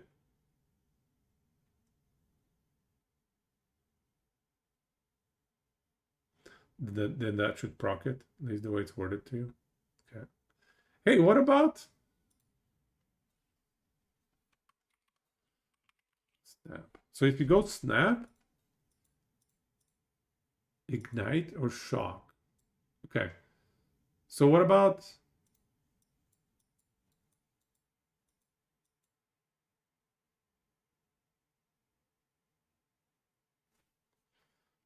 going Stormweaver and getting 2 shock chances? Does that proc snap twice? You know how you can have 2 shock stacks at the same time on an enemy? Is that gonna proc this twice? Double damage? This snap thing.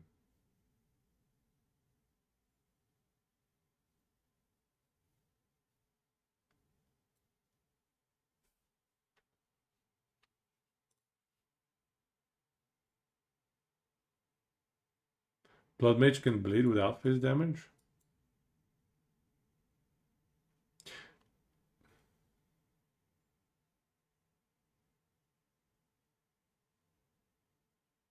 Where though? Where's that in the tree? Because it just says elemental damage also contributes to bleeding magnitude.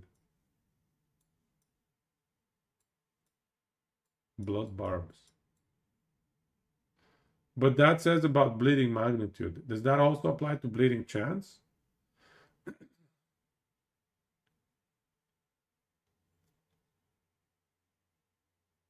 Yeah, I don't know what the keywords mean, I'll be honest. Bleeding magnitude. You need chance to bleed scaling. Okay. I see. Okay. Okay. Thanks, Wheezy. Thanks for clearing that up.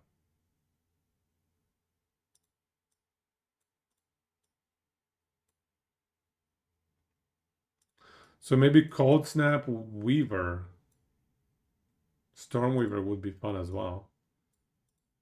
Especially if we can get cold explosions going on unique enemies. 50% more damage is nice.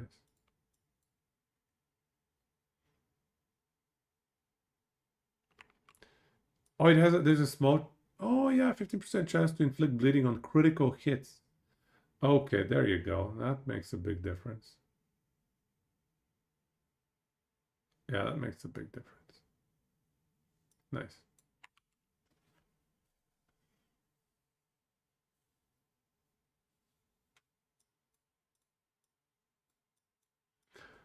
I think this snap could be interesting this season.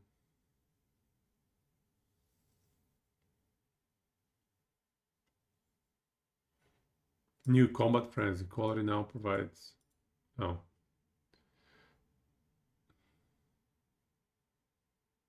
Oh, they nerfed it? Really? Now deals Comet. So what did they do with Comet? Now deals this damage at 11. Oh, it deals more damage at level 11.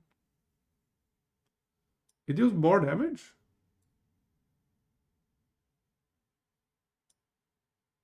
They buffed Comet? Yo. Comet's so good. And it can be fire infused? So does anybody know exactly what the infusions do? Obviously it gives damage, but how much? Is it like percentage of damage gained as fire? Like double damage split between the two? Don't know the numbers. And lightning or double cold? It can be cold infused? A cold spell can be cold infused? Most of the elemental spells can be elemental infused. That's a good buff to elemental spells. They needed the buff. Now, what about physical spells?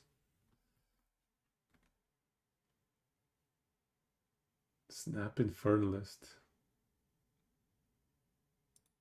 It should say what it adds. Yeah, when the patch notes, or yeah, well, not patch notes, but when the game launches, I guess.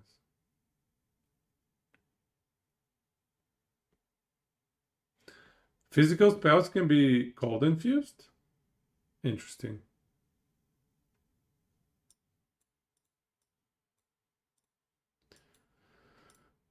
Let's see what other spells are here. I like the spells. I think I'm gonna play spells, man. I like spells too much.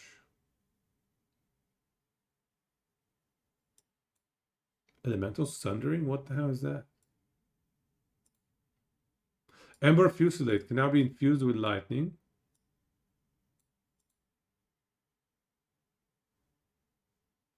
Create a beam that changes lightning damage to enemies. The infusion is consumed when the fusillade fires or embers in that fusillade.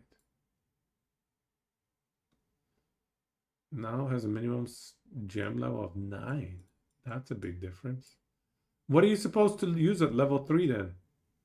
Yo. Let's start from the top actually. Base damage of spells has been reworked. Very nice. Mana cost rework. Banners. Elemental exposure.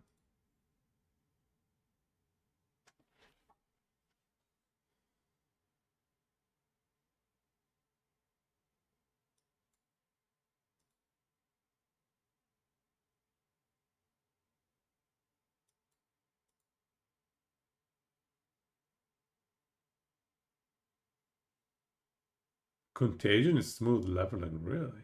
Even against bosses? What is ED?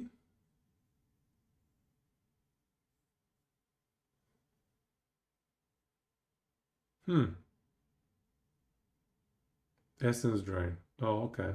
Oh, those damage over time spells. Right. I think I've seen that in point 1. Blink, Convalescence, and Sacrifice can no longer be activated in specific weapon sets.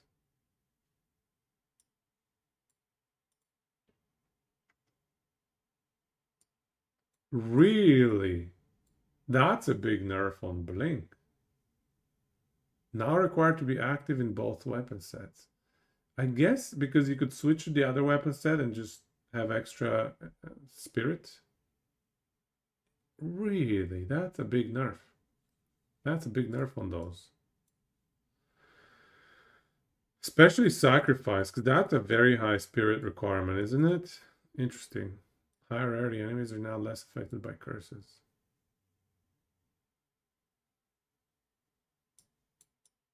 Ouch. Ouch. Curses got giga nerfed as well. Wow. Movement speed penalty inflicted by skills that can be used while moving now begins to fall off slightly more quickly using the skill. So we move faster. Stop people from having whole weapon slots devoted to just blinking. Ouch. That sucks. Spirit cost of specters has been adjusted such that specters with high spirit costs are generally cheaper.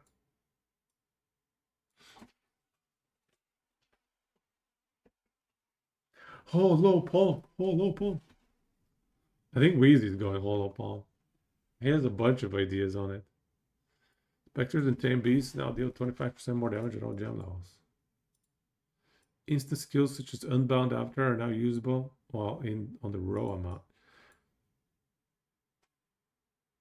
Mark skills are no longer spells. That was an interesting one.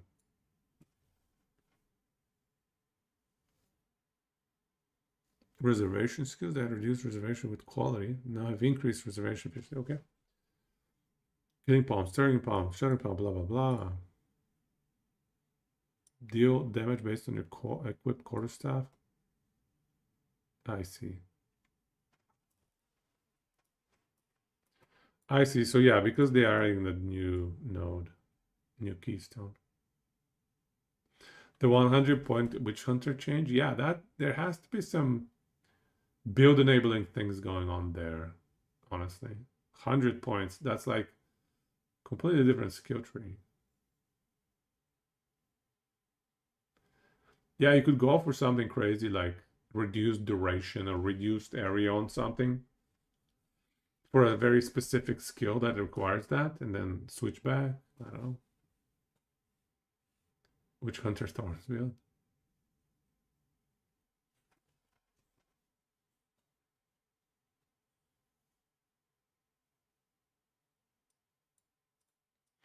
Oh, these use your equipped weapons.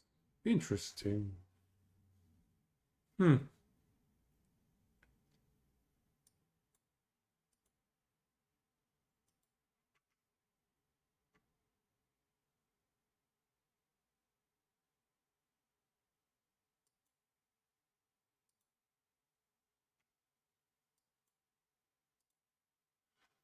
Special warrior totem. I have no limits.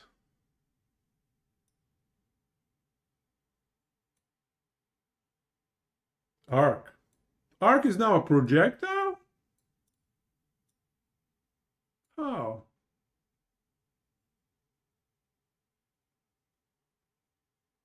No longer a payoff skill, no longer causes explosions. It now changed 6 to 9 times at gem level 5 to 20. Now has 50% more shock magnitude. It can now consume and lightning infusion to chain additional times. Deal more damage. Now deals damage at 2 to 39 damage at gem level 5. Scaling up to level 20.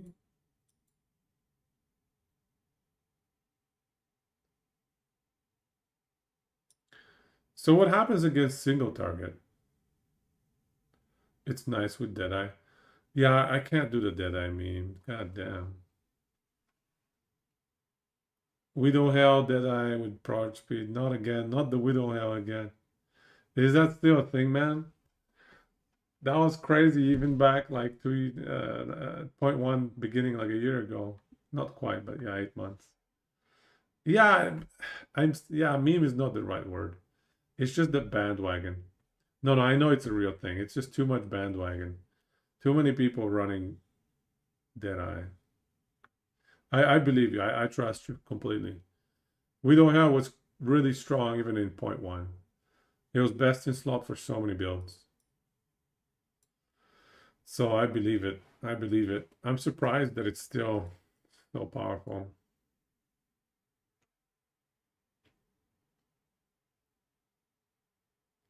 So how does this work against single target? How do you get damage against single target? Because you have all these chains that don't do anything.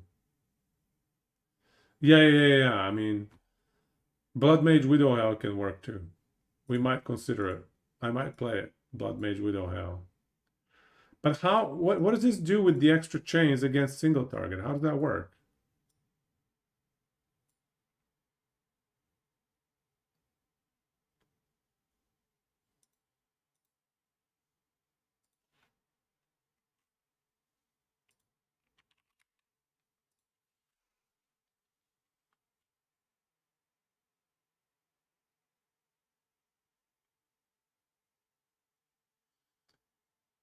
Frost wall to bounce off the wall. Is he gonna prioritize the boss though, or is he gonna prioritize the stupid wall? Frost bomb. What's frost bomb? Why frost bomb? Why frost bomb? Is that something with HP now?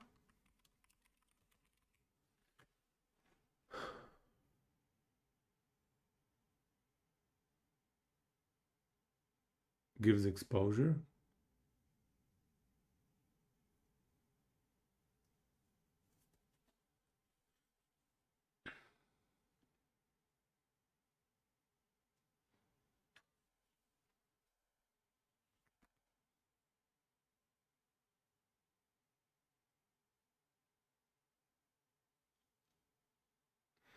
Even if the arc only hits the wall to explode them.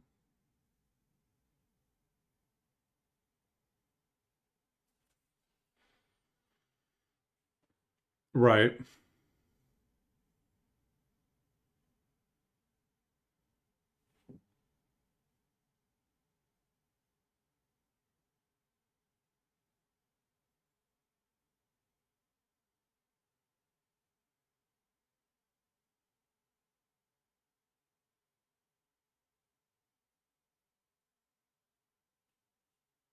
Three-second duration before exploding. 4-second detonation time. Shields enemies. Extra now applies exposure. Elemental exposure instead of cold exposure. Initially applies 10% elemental exposure. 2% per pulse. Up to a max of 50.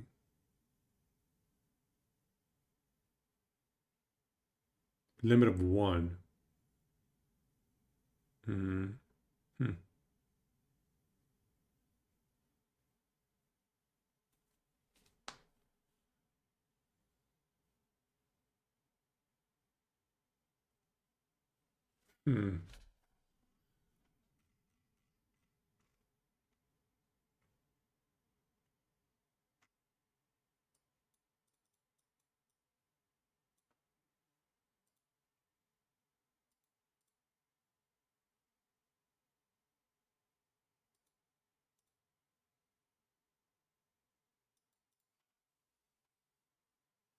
Walk around, click boost, click boom. Living bomb with overabundance and reduce skill effect duration. Right.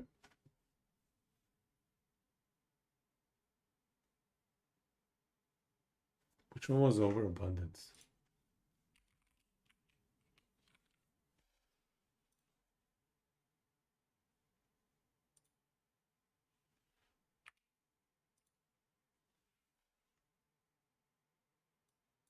I see. Yeah. Yeah. Yeah, that's huge. The fact that it has a limit now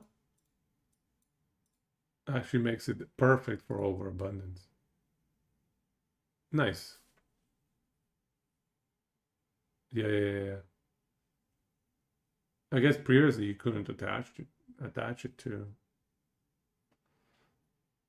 Frostbomb.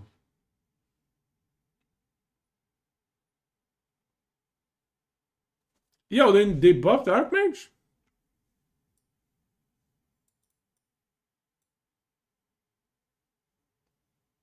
Did Archmage suck last season? What? They buffed Archmage?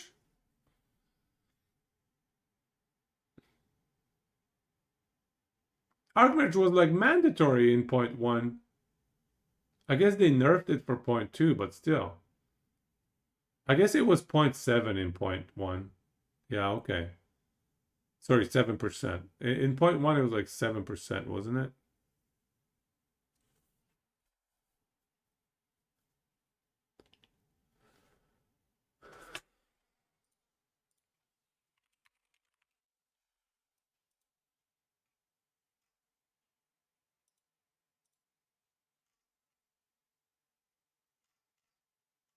Right.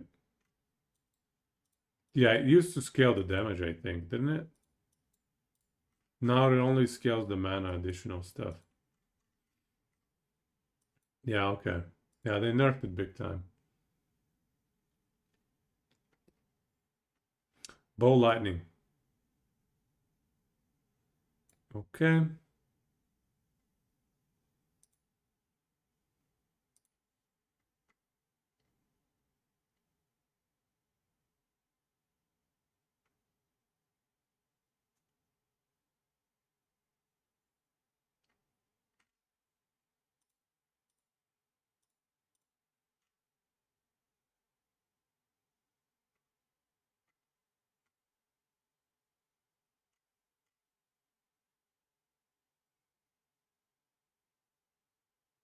Ball lightning. Come on, loading. What's up with this website?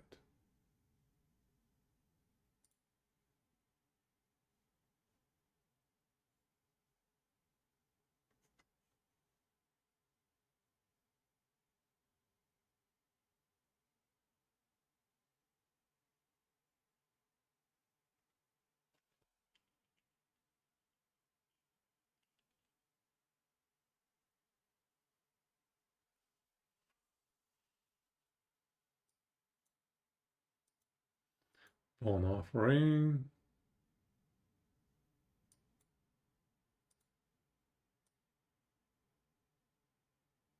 Hey, that's a pretty big damage, no?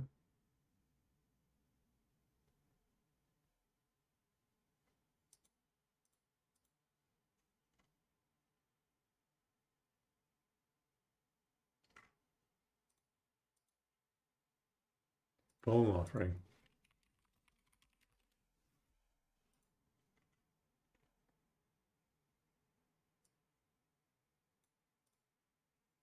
Hmm. Nah. No, no, no, no, no, no, no, no, no.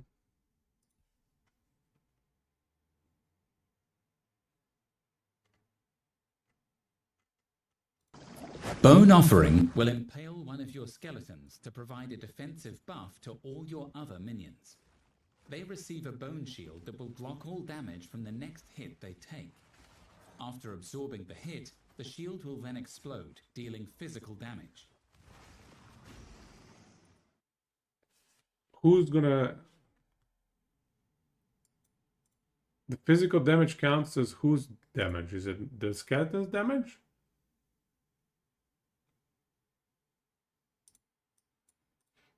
Because these are pretty high numbers, no?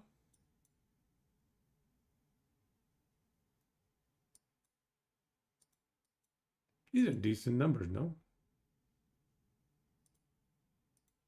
So if we look at...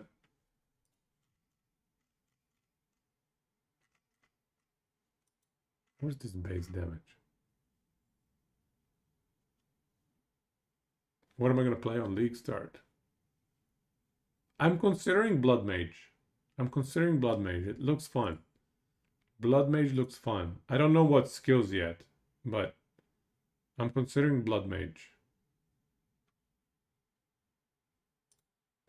What's the combat damage?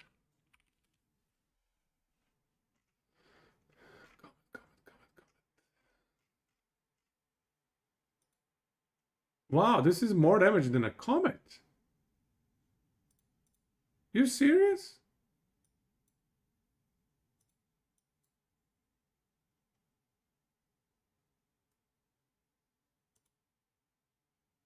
The buff now has minions take reduced damage from hits while shielded. Also now has absorbed first hit dealing over 25% of minion's max life.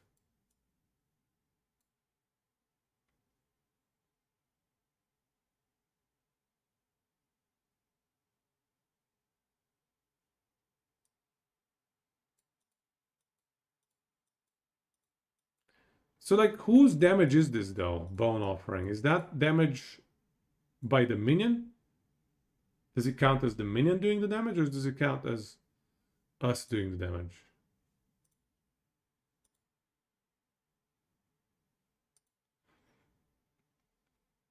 Have an army of brutes, sacrifice normal skellies.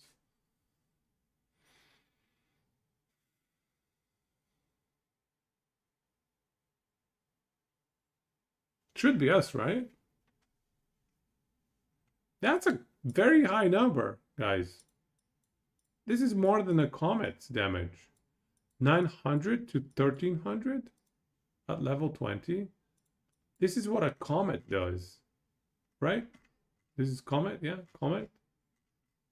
Barrageable. Level 20 comet, 700 to 1000.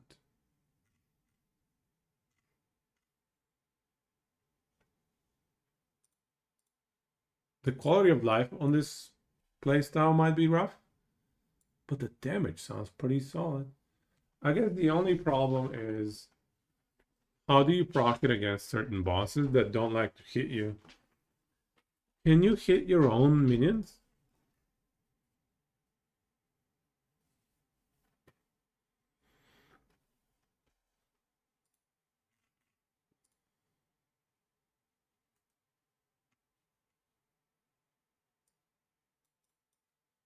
Can you hit your own minions?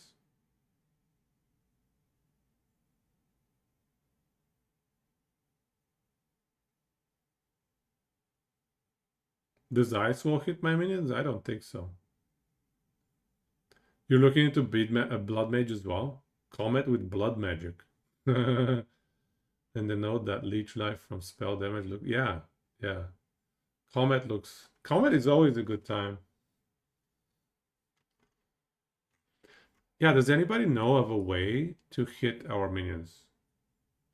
To apply a hit on the minions ourselves. The shield absorbs all damage from the next hit each minion takes. Might be a question Ghazi answered.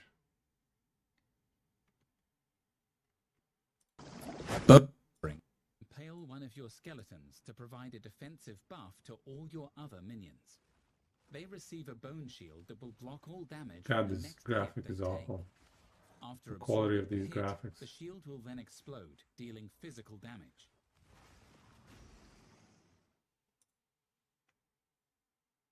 Scares you? What scares you? Is it the what? What scares you? Sorry.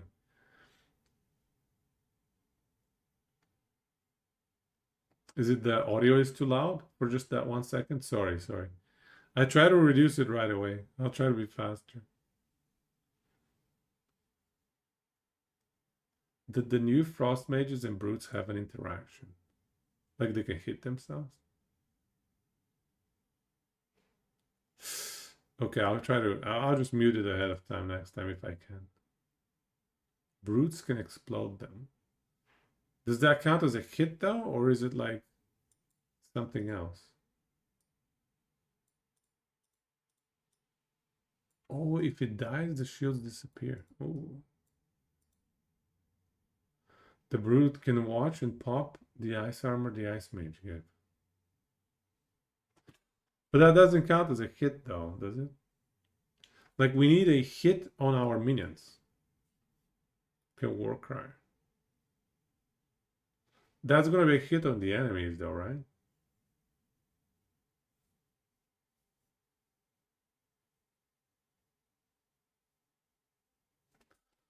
Is there any way to proc a hit on the minions? Any item? Maybe we'll leave that alone and think about it, but this one looks promising, honestly. I think the damage numbers are crazy high. This is more than a comet's worth of damage. And they buffed it. Frost mages can cast ice armor on themselves and brutes can explode them. That's probably minion damage, though. Yeah. Interesting. I need to think about it. Cast on freeze, shock, and ignite have been combined into a single gem. Cast on elemental ailment, very nice. Requires 100 spirit, has a minimum level of 14, combines the energy gain conditions of all 3 previous gems.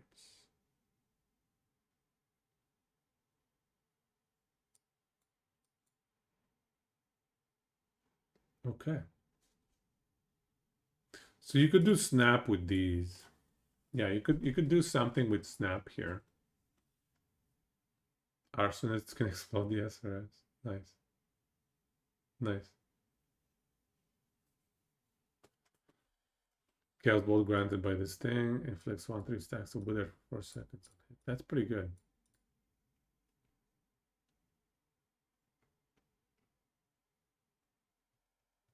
Much better damage. Wow.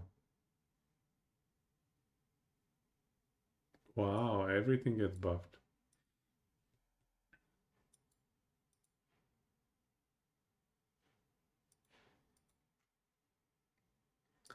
Apparently Comet got buffed as well.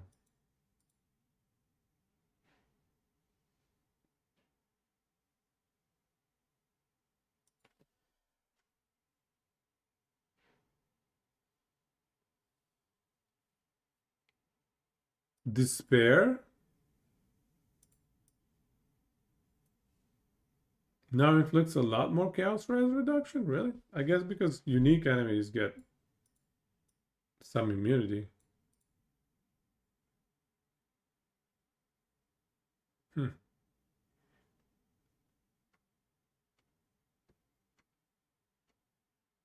We're looking for spells.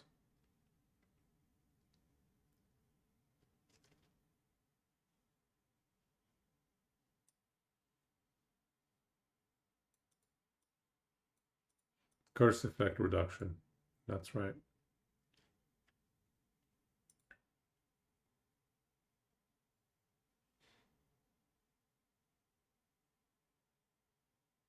I have winter.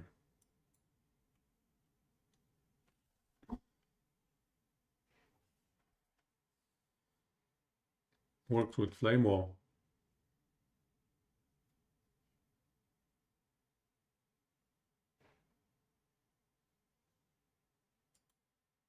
That's pretty big, no? Because if you look at flame wall,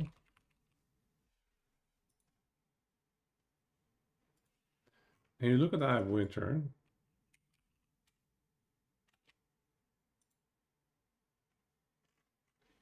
I have winter's damage is pretty bad. 17 to 25 at level 20. Flame wall actually adds 32 to 48. It more than doubles the damage. Yeah, it is like triples the damage. That's triple damage, guys. I know it's used more for debuff, but still. It's like your crit weakness, but still. The reason it's used more for debuff is because it has such a garbage default damage. Like the default damage is so stupendously low. But if you can buff it with Flame Wall and with a bunch of other stuff, perhaps.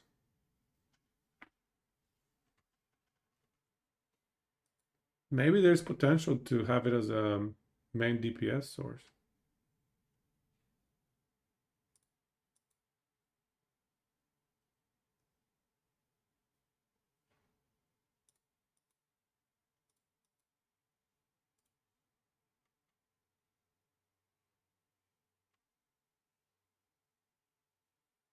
$53 to $79. Okay, it actually catches up at a higher level. Yep, you can infuse it.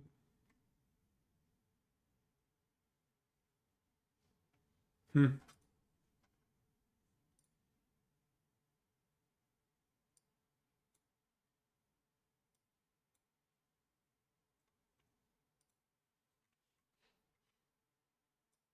$21 to $31 at level 15. Yeah, at level 15, this is gonna be superb clear, I feel like. Because it more than doubles the damage. Firewall, Flame Wall. You know, look at the level 15 bonus from Flame Wall, 21 to 31. And then level 15 I is 9 to 13 damage. That bad. You put a Flame Wall, you're more than doubling, more than tripling, sorry. You're more than tripling the damage.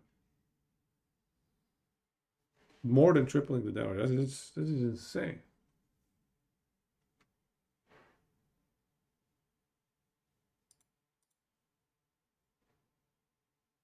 Hmm.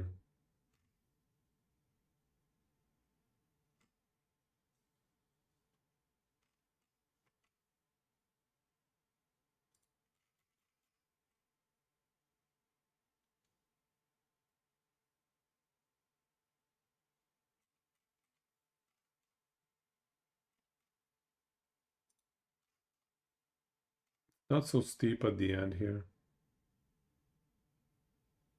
The flame wall. This one is steeper towards the latter side. Yeah. Yeah. So the first 20 levels, flame wall adds a lot. But then as you get to level 30, it's not as meaningful. But still. Fireball no longer creates secondary fireball projectiles by default. Instead, it can consume a fire infusion to do so. Wow. Oh, now it's at level 3. Huh.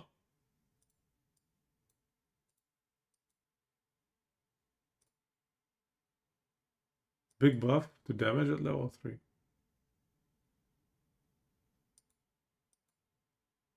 Big buff at level 20 as well. Wow. Wow. Everything gets buffed for Fireball. Secondary projectiles can now hit the same target as a primary projectile. Dude, why are they buffing Fireball so much?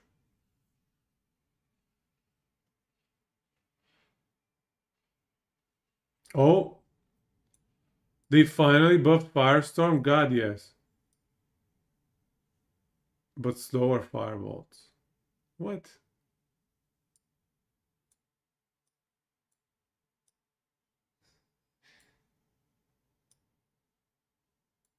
Fire infusions causes the storm to double in size and create 3 times as many bolts. Cold and lightning infusions cause the storm to create additional cold and lightning bolts respectively. One of each infusion can be consumed by a single use of the skill.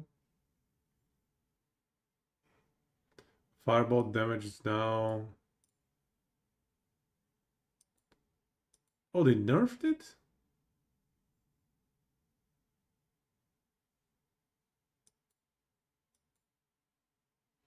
What?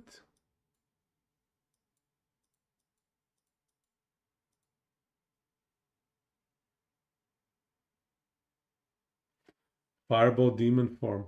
Yeah. Everything demon form. So they nerfed the damage here, hey? Like half.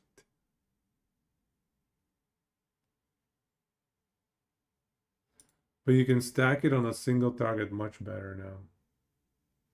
Wait, wasn't there like a cooldown on how many times a boss can get hit per second on this? There was some hidden cooldown with this nonsense. Let's see.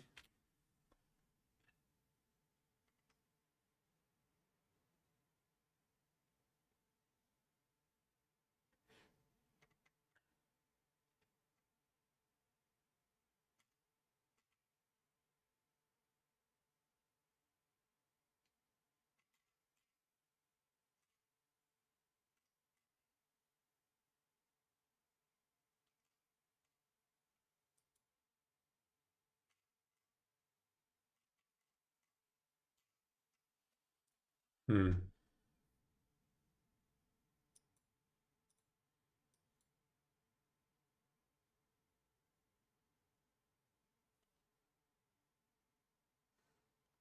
Flame Wall can now consume. Oh, Flame Wall getting buffed?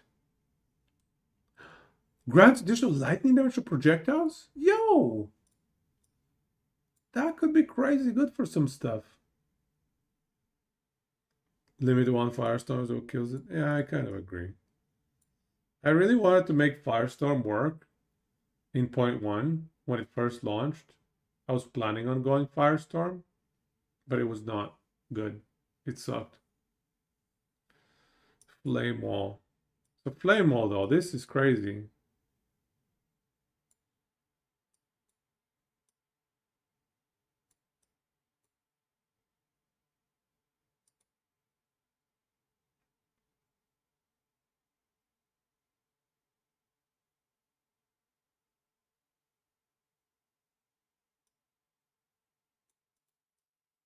Has a base crit chance.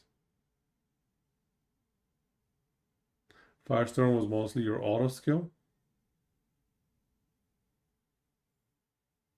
You can convert all fire spells to chaos and scale even more. So what are the benefits of converting to chaos? Can somebody highlight some of the benefits?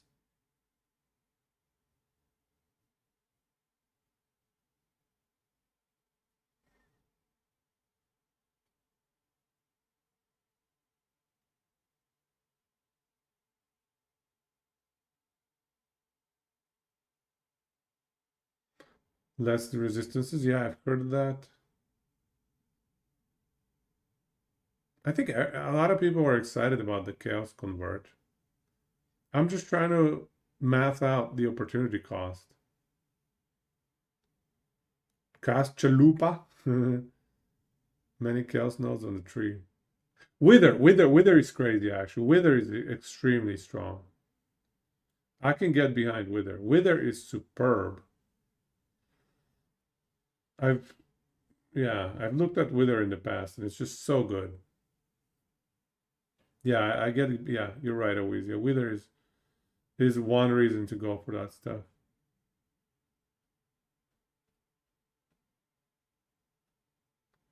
Despair, it's like a 50% resistance reduction, isn't it? Hmm.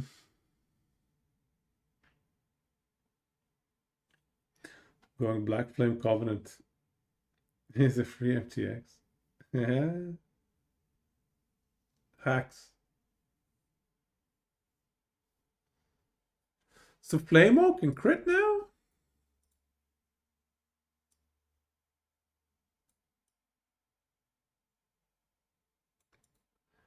Is the Ignite gonna be crit? Or is this gonna be crit? What's gonna be crit? What's the crit?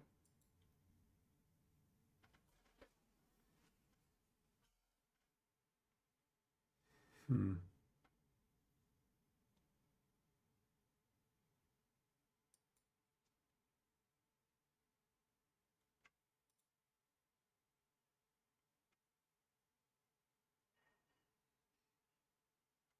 So Frostbomb is an insane applier of exposure.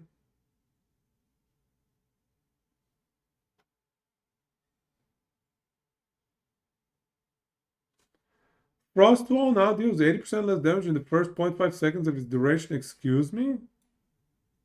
Why would they? That's so mean. Like, I'm able to time when it's going to explode.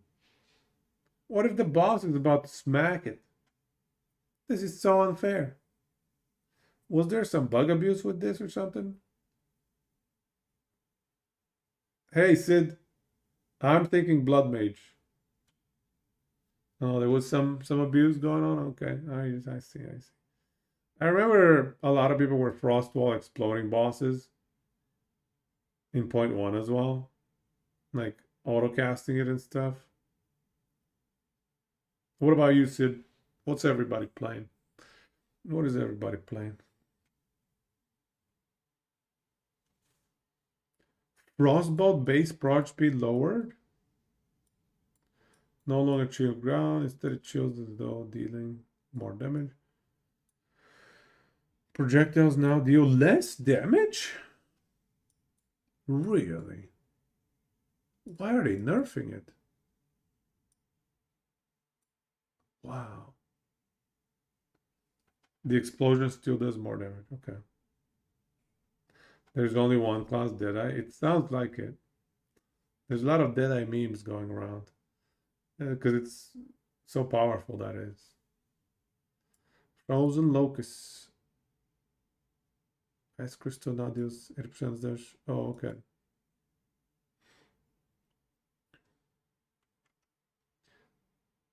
Glacial Bolt? Which one was Glacial Bolt?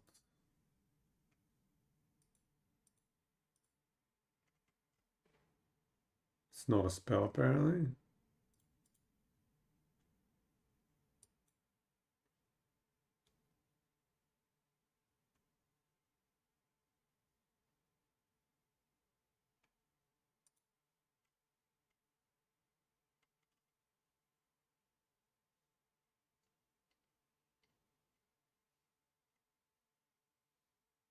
A nice V.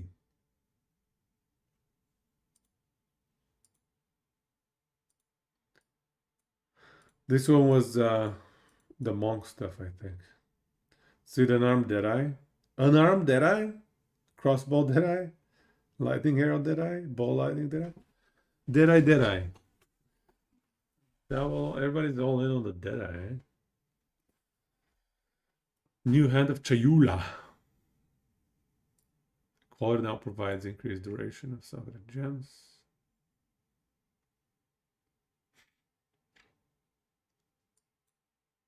Hex Blast. Please tell me they buffed Hex Blast. Quality, more damage per 1 second of remaining duration of removed curse.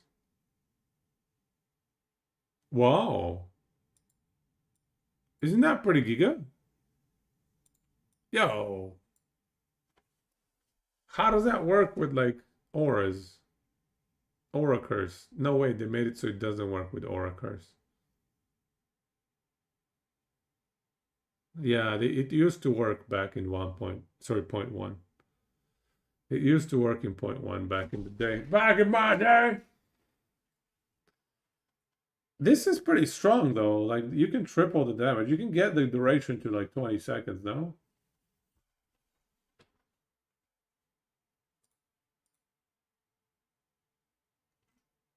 What is the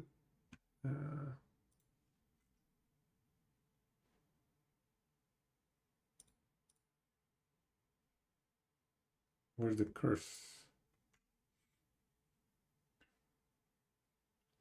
7.4, 7.4. It won't get the okay, it won't get the consumption bonus. Okay. So if you have 7-second base duration and the tree can extend that tremendously.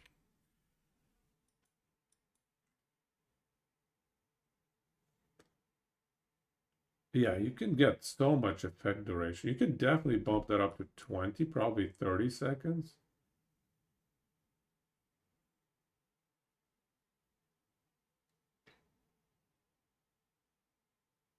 $60, $40. There's 100% curse duration just in the curse nodes. Run triple curse. Is he gonna omnom all 3 of them at one cast? Does it require 1 cast or 3 casts? Let me read it. Hexy Blast. Hex Blast needed a buff. It was kind of meh. But look at that damage though. That damage is respectable. Compared to Comet, that's pretty decent. Max 3 explosions per cast.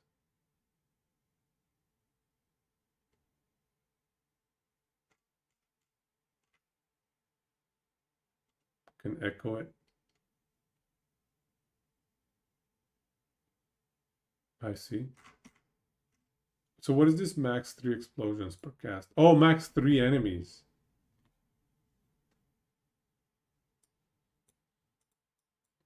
So a maximum of 3 enemies can be exploded.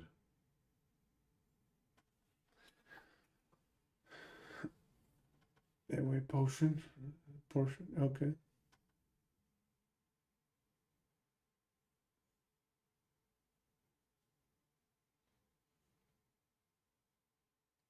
Oh wait, it says can only detonate curses for which at least half the duration is expired. I forgot that part. So if the duration on the curse is like 40 seconds, you have to wait 20 seconds before you can explode it? Is that right?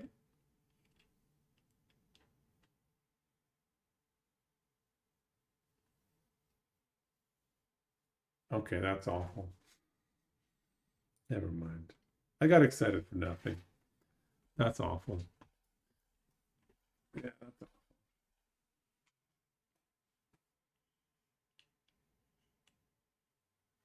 So Incinerate has been reworked. We read this one.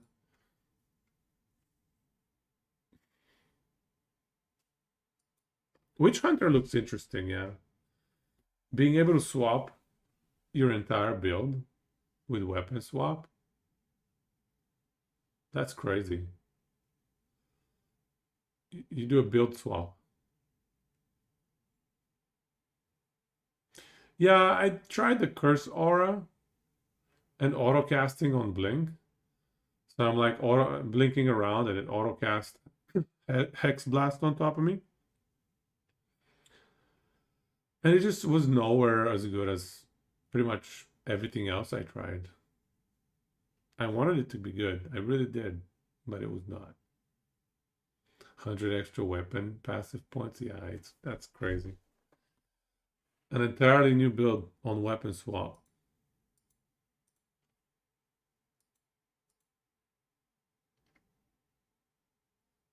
Living bomb.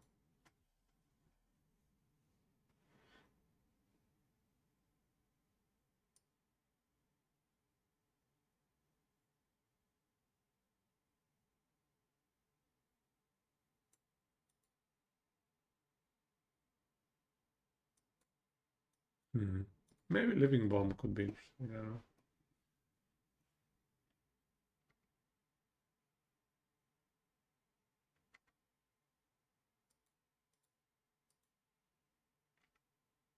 Orb of storms.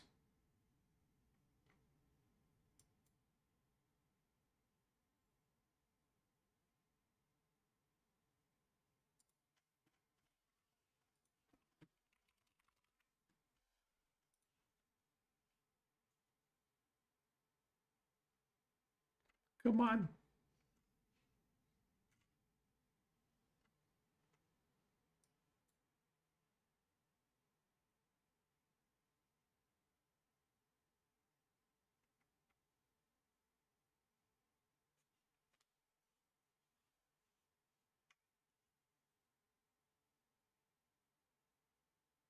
When you use the lightning skill.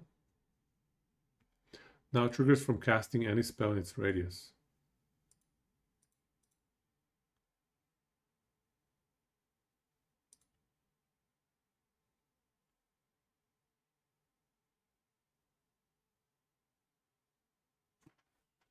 It now creates a lightning infusion remnant.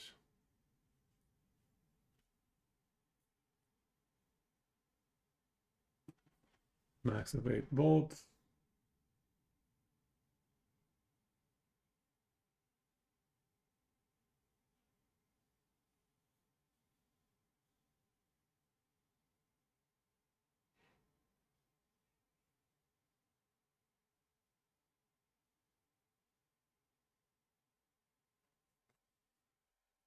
That's a big difference. Maximum of 8 bolts from 29.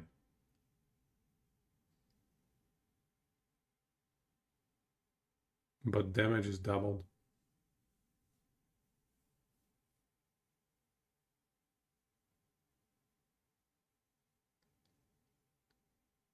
Hmm. Living bomb idea won't work. Doesn't blow up on skill expiration. So it has to be damaged, hey?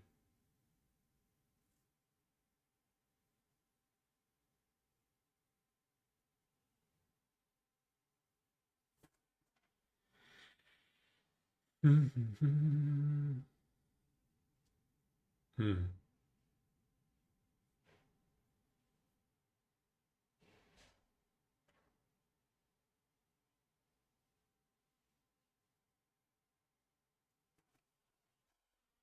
Okay, what other spells do we have?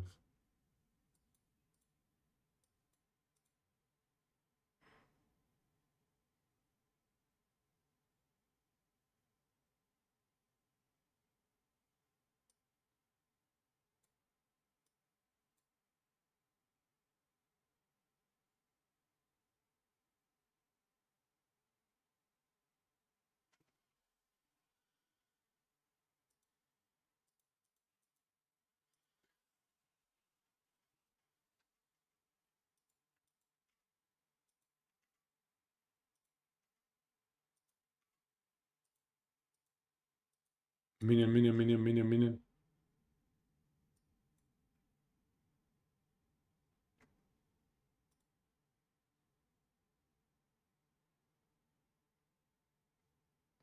So they reworked snipe, hey?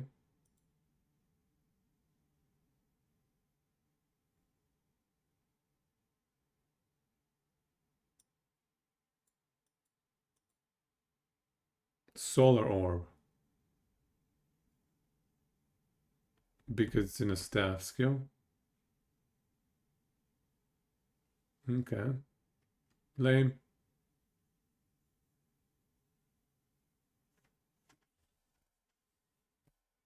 Spark can now be cold infused to fire a large number of icy sparks in a circle. Okay. Infusion should not work well with spark. Because you spam them so much.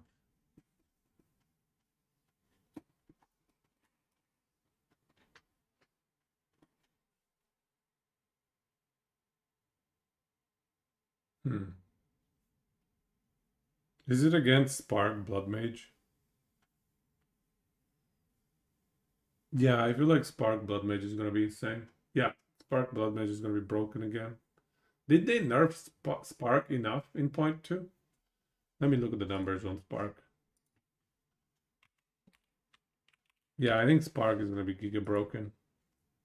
Because you can off-screen. Anything where you can just off-screen and spam as much as you like.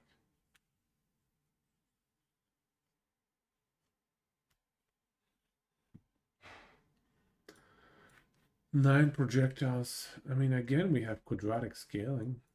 Still have quadratic scaling here.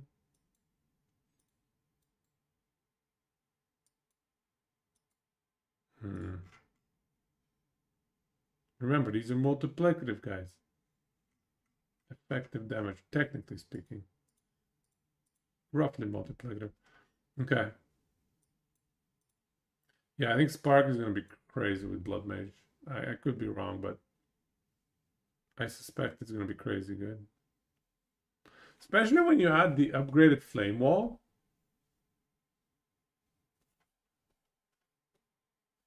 If you can lightning infuse your Flame Wall.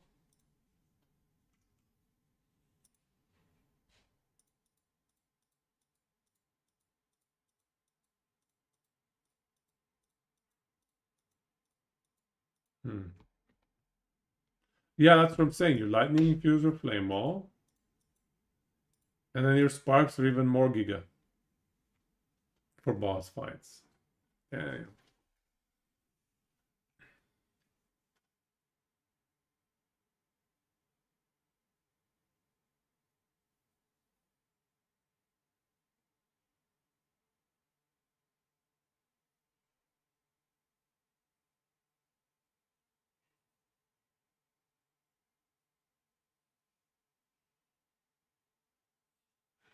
Yeah, I need to think.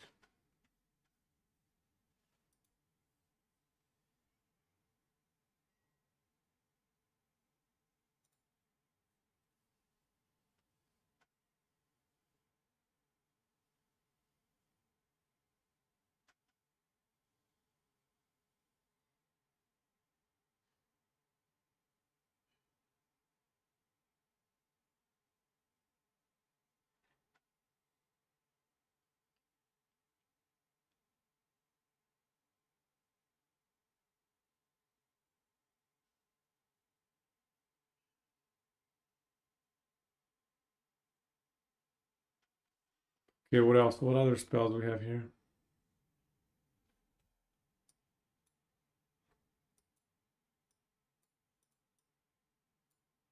Well, they buffed temporal chains quite a bit. Although unique monsters get a 50% reduction, so it's roughly the same.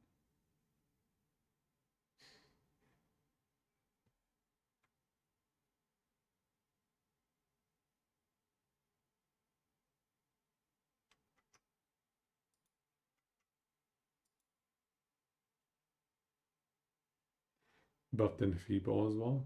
Yeah, I saw, yeah. But again, unique enemies get a 50% effectiveness reduction, so it's pretty much the same as before. I guess it's extremely good against trash mobs. Hey, Yagan. I'm thinking Blood Mage. What the hell? My mouse pad is falling apart over here. Oh my god, it's making a big mess. One sec.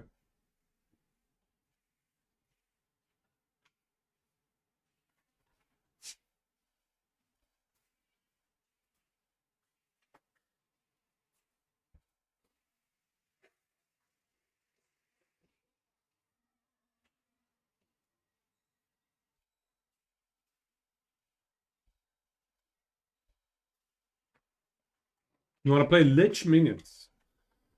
What did they change for minions? Can you give me the high level changes? Tips on how to level a witch. I'm so out of the loop, man.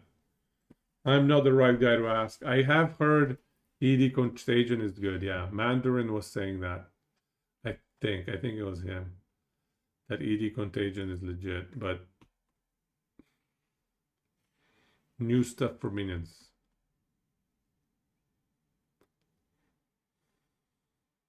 Didn't even read patch notes. Yeah, I'm reading them right now. I had only read a few of the patch notes for ascendancies. Had not read any of the skill changes. Even now, I'm skipping over anything that is not a spell. I'm only looking like mostly, yeah, patch notes. Yeah, that's right.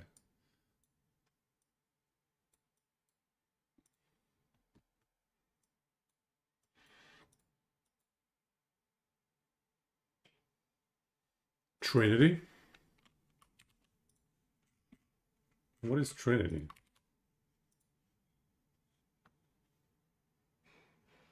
Become attuned to elemental buildup of fire. With lightning resonance. By your hits, it becomes. What is this for? This is like a class specific thing?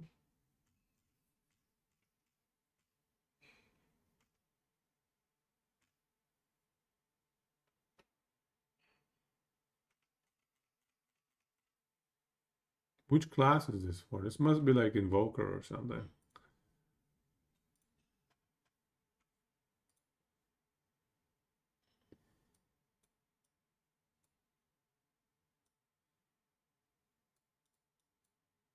Yeah, this must be Invoker. Let me find it.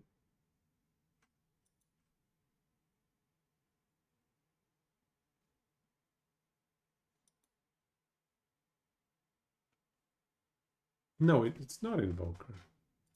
Is this a skill anyone can use? Oh, it's just a reservation for anyone? Pixel says, ooh, specters are buffed. Reservation efficiency is buffed. You cannot get up to 60% of reservation efficiency on minions, only from gear.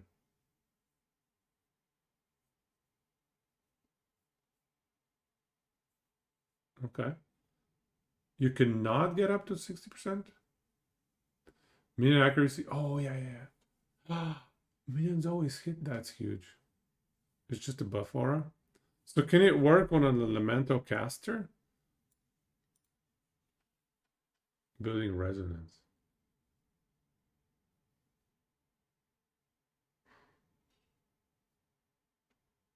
More elemental damage with it per 30 resonance. Okay, so no. See, they're changing it. Now applies to all elemental damage instead of elemental attack damage.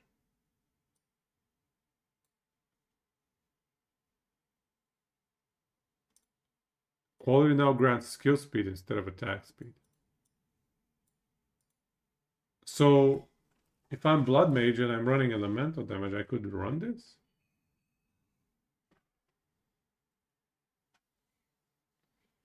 On dealing elemental damage with a hit, gain 15 to 30 resonance has to.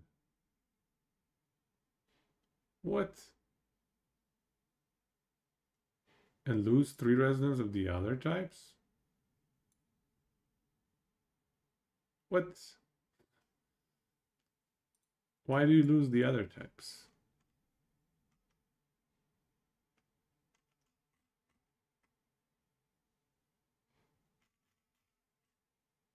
So it encourages you to only have a single elemental type. It's kind of lame.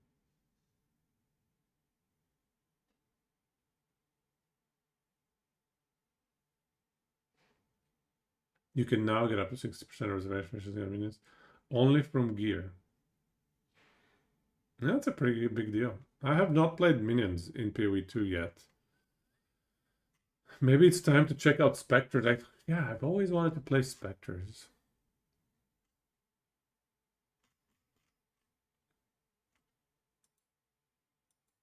Plus 16 elemental, 16 resonance.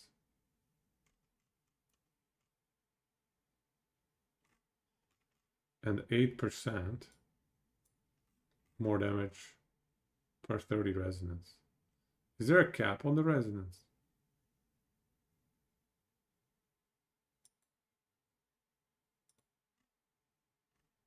There's no cap?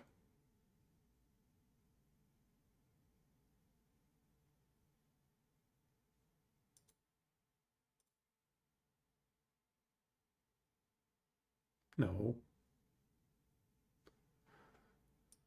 What's the cap on this resonance?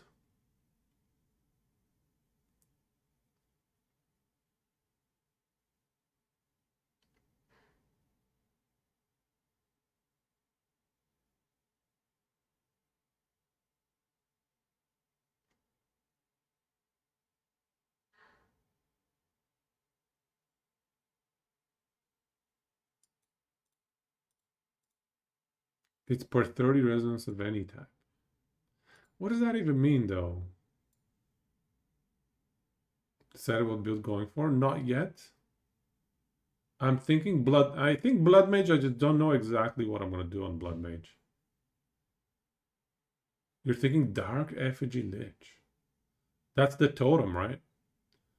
Or energy build infernalist. Infernalist is a fun time. I played so much infernalist in 0.1. I mean, that's the only thing I played. Dark effigy lich is probably interesting as well. Lich is giga tank, you know.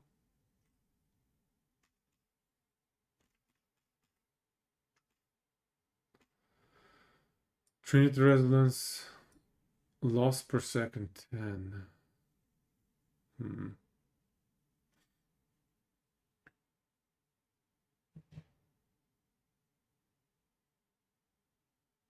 Okay, well, I don't know. This needs to be tested. I don't know what the hell it does, to be honest with you. An earth.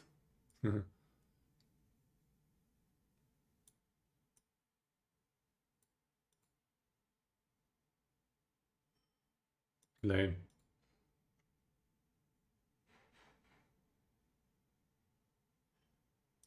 Vulnerability.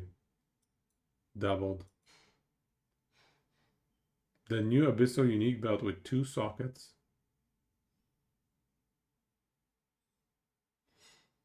Helm?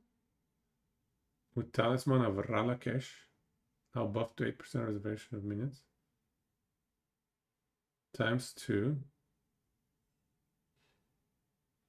And 100% increased effective socketed runes. 32 preservation. Oh, okay. Huh. It takes 8 seconds to start losing resonance percent. This resonance is so confusing, dude. Chaos Ignite means you can have 5 instead of 4 dots. Which means Dark Effigy does 25% more damage. Flame Wall will also do chaos damage, which means the low base damage of Dark Effigy gets a good boost. Combine that with a 2-socket Helm for another 60% of the same talisman. And the Bones of Ulr Boots.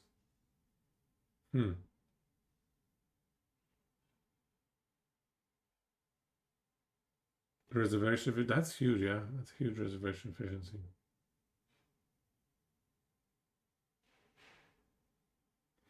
Darkness Enthroned. Use Rain of Arrows to full stack Wither too. Yeah. Wither, full stack Wither is just such an insane DPS boost. That's only on Gira, not considering the fact that we don't know yet. Yeah, the new passive notables. There should be something. Downside of Dark Effigy Lich is a lot of buttons to press. In order to get all the debuffs, you mean? The curse, you know, Despair, I think, and then the Wither proccing. Warband or whatever, Frost. Whirling Slash, Whirlwind Delance.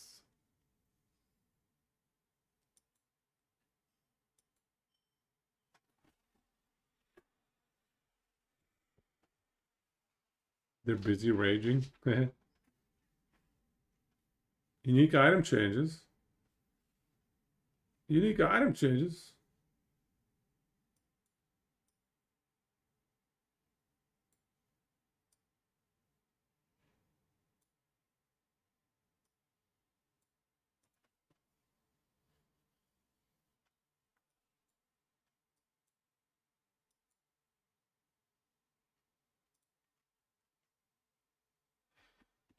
Do I know any of these?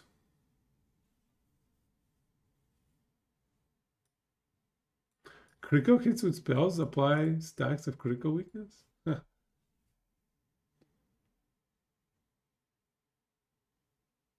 They nerfed this stupid bow? Was it good? I guess I'm clueless.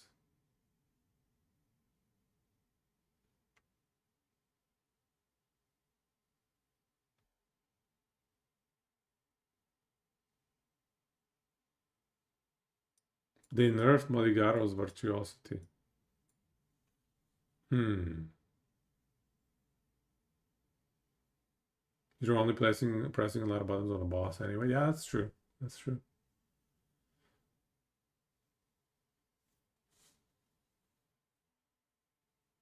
What is making you hesitant about Chaos is that the inverse lineage support gem won't do anything for it. Quite the opposite, actually, as it means Despair would give resistance rather than reducing it. Oh.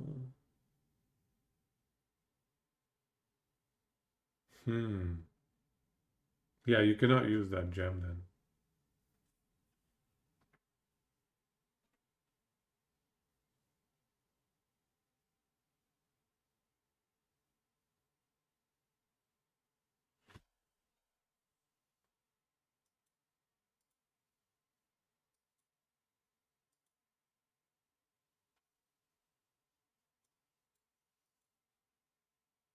Mhm.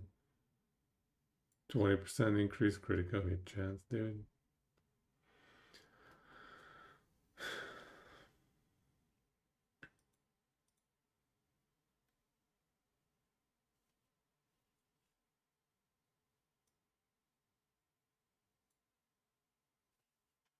Oh, the following uniques are deleted? Really? Wow, why? So many of them. What was wrong with these uniques? The Wailing Wall of Fallen Formation, something.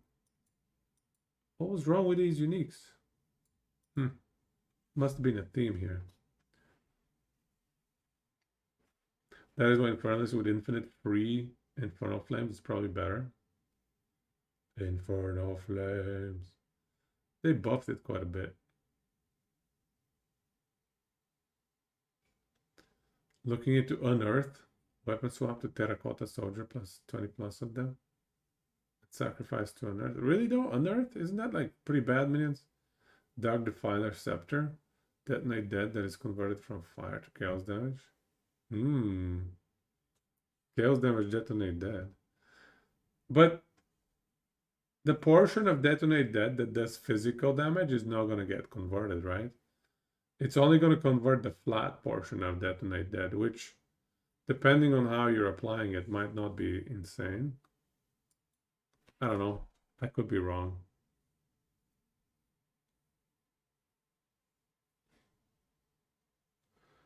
The keystone just says converts fire to chaos, does not mention enemies specifically, so it should work with the self-harm from Infernalist also. That would be too broken. There's no way. There's no way, Paul's. Because then you could just go CI. Were you the one mentioning that? That sounds so busted. I think you were mentioning that before. There's just no way it works that way. You know what I mean? Like, free infinite mana? Literally free?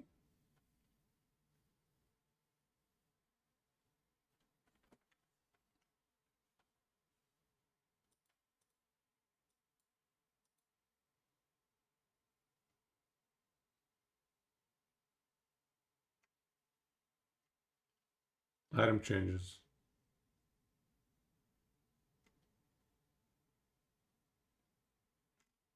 Oh, they added tiers. They added tiers to some of these items.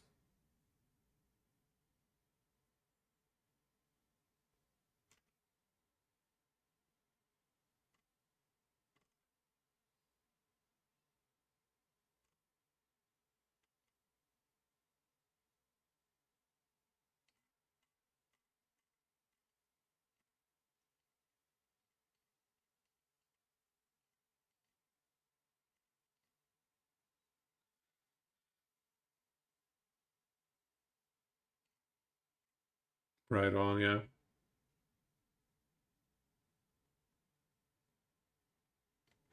Sometimes you just have to test these things, you know?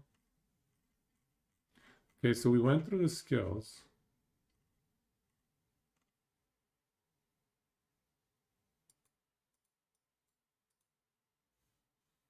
Eternal Youth Keystone passive skill no longer causes your life last to recover energy shoot. Instead, now causes your life last to have 50% less recovery.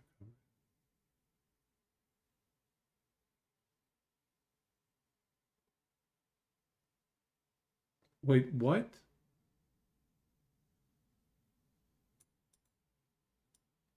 No longer causes your life flask to recover energy shield instead? So what does it do then? It just makes your life flasks worse? What does it do? Eternal? Trying to find it. Why can't I find it? It wastes the point of the tree, obviously. Why can't I find it?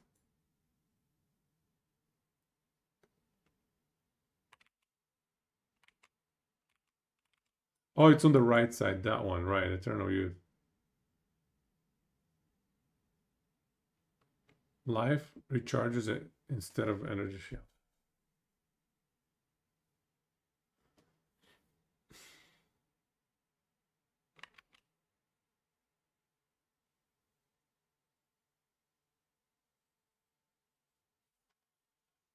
Okay, so it gives you life recharges instead of energy shield. So what's the point then? Although this was a very broken node, I feel like. This keystone was way too strong. So it's kind of just deleted now, isn't it? It seems really awful to me now. But it was quite broken before, I feel like. Maybe I'm wrong, but I thought it was incredible. Elemental Equilibrium.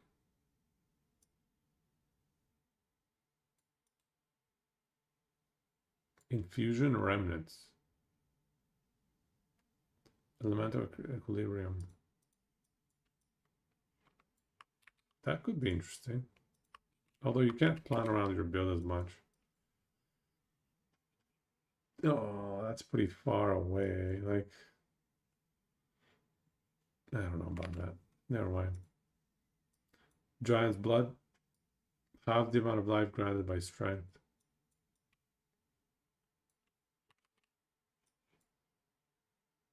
Really? They're nerfing Giant's Blood again? Because they made it require triple attribute requirements for martial weapons. It's triple attribute requirement, and also strength gives you half the life. That's pretty rough. Was everybody running Giant's Blood or something last patch? What the hell is this? Like, was it crazy OP or something? One sec, my neck is killing me.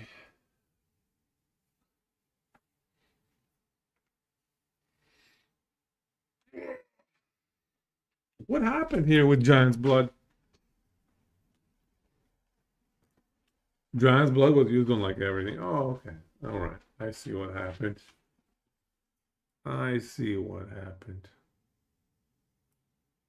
I guess everybody likes to wield a two-hander in one hand.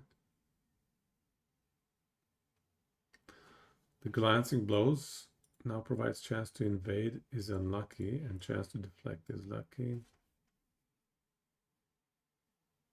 Usually messed up on that one. Many ran Giant's Blood, but it was not because it was OP, but because it was a requirement for many builds to even work. Why was it a requirement for many builds to work? What do you mean by that?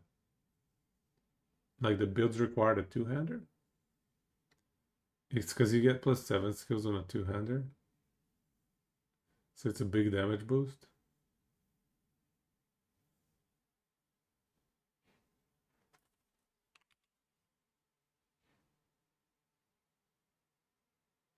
So you could do like +14 skills. No, wait, can you dual wield them? Could you have dual wielded them? Or do you have to run a shield? +14. God. Oh, wow. +14. That's ridiculous. Resolute technique. All right, okay. Yeah, this was a bit of a bummer. The area of effect being nerfed by 25%. That's what people did for ball swap sets. That makes sense. +14 skills, one skill hit, everything explodes.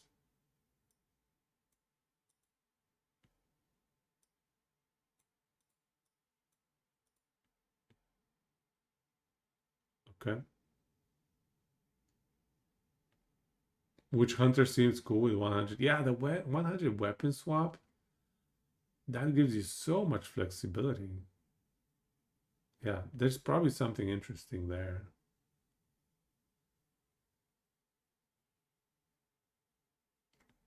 It's gotta be. What did they do with Chronomancer? Let me just read. I haven't read everything here. Actually, let's read Storm Reaver. I don't know if I've read that. Oh, no, I think I read this one. Yeah, the Tempest Color cooldown reduction. +1 limit to elemental skills.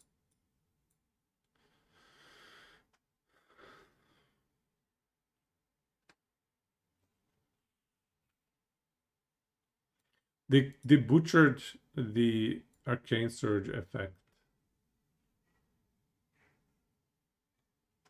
It's quite interesting.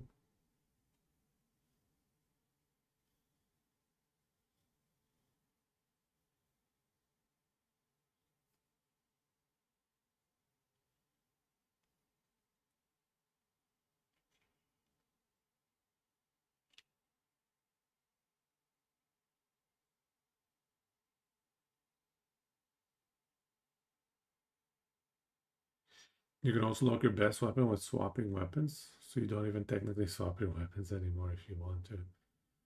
That's right, yeah, I remember that. Chrono got basically a curse nuke and a scaling, descaling,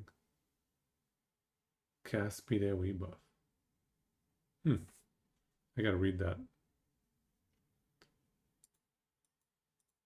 Scouring Wind's notable passive skill has been renamed to Storm's Recollection. No longer grants exposure. You inflict lowers affected resistance by an additional 12%. Instead, now grants remnants you create reappear once, 3 seconds out. This is so useless for clear, man.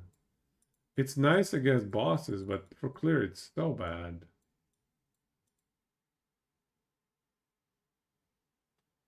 Like, it's completely useless. You're never gonna stick around. Lich got, oh yeah, Lich got the infinite duration curses. How does that infinite duration curses work with Hex Blast? It doesn't work with Hex Blast, does it? Because Hex Blast needs the curse to be half complete, right? Yeah, it's so bad. Heart of Storm notable passive skill has been renamed to blah blah blah. 50% chance of collecting an element of again another different element of. That's cool. Extra elemental infusions everywhere. That's cool. Okay, let's read Chronomonza. The flood of echoes notable passages gets renamed. Okay, no longer gives you this. Grants new skill inevitable agony. Curses all targets in an area after a short delay, causing a portion of damage they take from hits to be stored in the curse debuff. When the debuff duration expires, they take that stored damage again all at once. I don't know, man. In a game where you just want to explode stuff, I don't know what the use of that is. The quicksand hourglass notable passive skill. No longer does blah blah blah blah blah. 60% cast speed scaling down to 1% over 10 seconds, at which point it will then scale back up to 60%.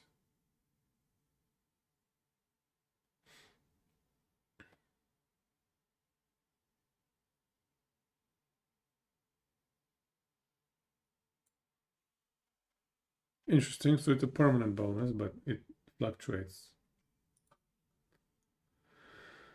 Black Flame Chaos. Sorry, Black Flame Keystone that converts to Chaos. Yeah, Hex Blast.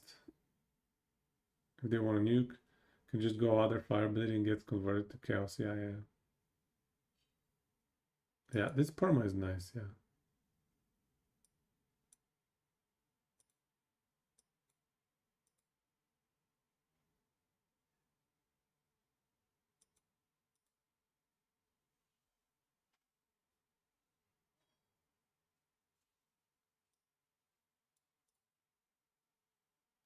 Spell consume a power charge, if able, to deal 40% more damage.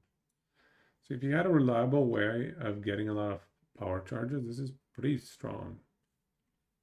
40% more damage.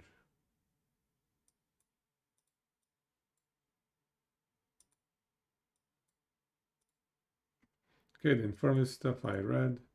Blood Mage we went through this one, we went through that one. What did I get?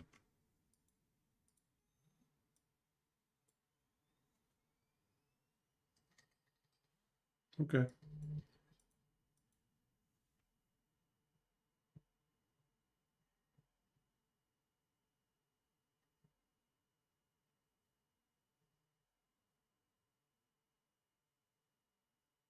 Hmm.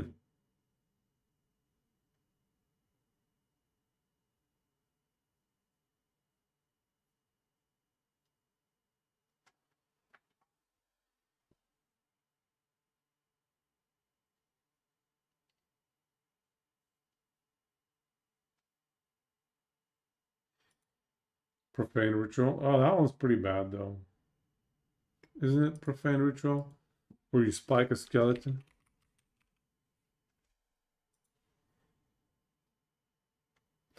Oh no, when you use the body. Yeah, that was kind of meh.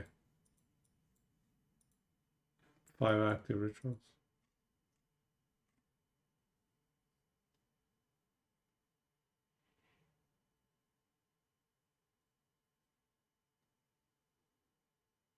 Spell. It's gonna eat its own power charge though, isn't it? Because Profane Ritual it's a spell, it can eat its own power charge. Right, just for the guaranteed. But then you have to have minions being able to be corpses. Where are you gonna get corpses?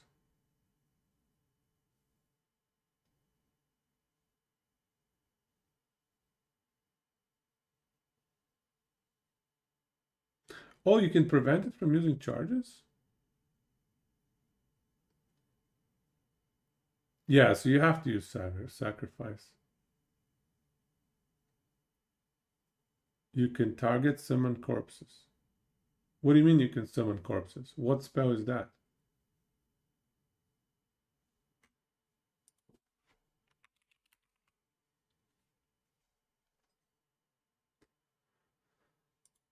What spell is that?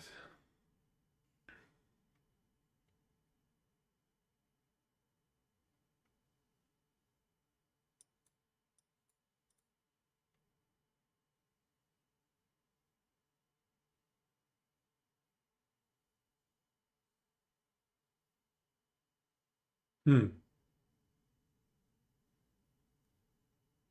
Yeah, it has to be sacrificed, yeah.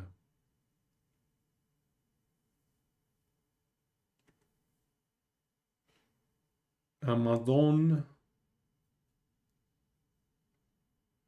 ritualists.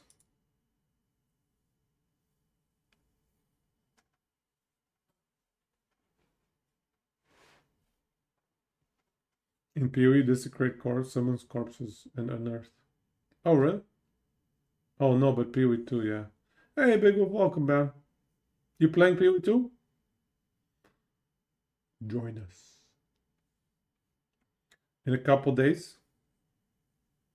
No? Still playing Last Epoch?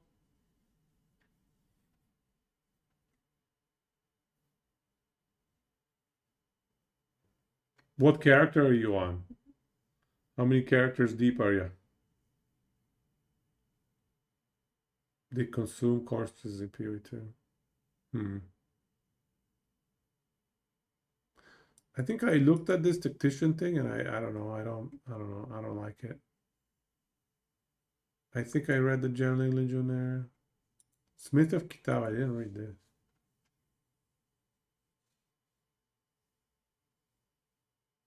Only have one? No way. Not desecrated PoE2 yet? I think they'll add it later. It's a pretty neat skill. They should add it.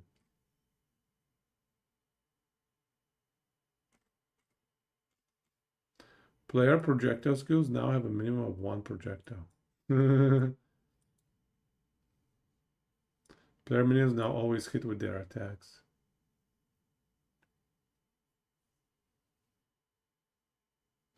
Are you running into a lot of one-shot issues with Last Epoch, Big Wolf? Are you getting one-shot a lot?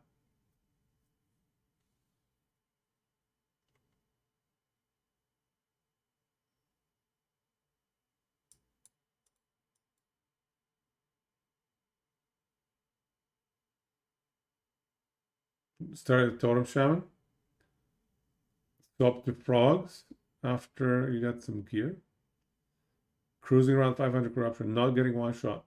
It's probably because you're one-shotting the enemies before they can one-shot you.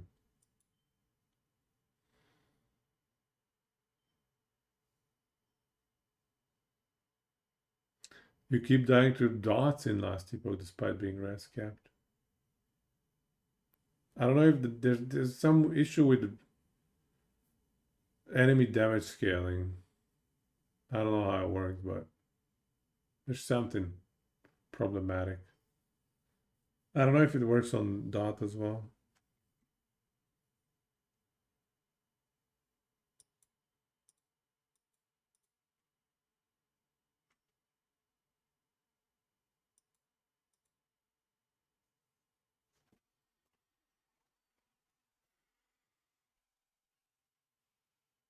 Dots. The dots have always been strong in Last Epoch. It's true. Big O, if you're too tanky, 8k? Holy crap. 8k? The tank. Shaman. Tanky shaman boy.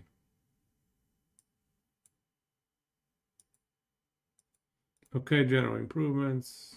Okay. End game, let's see here.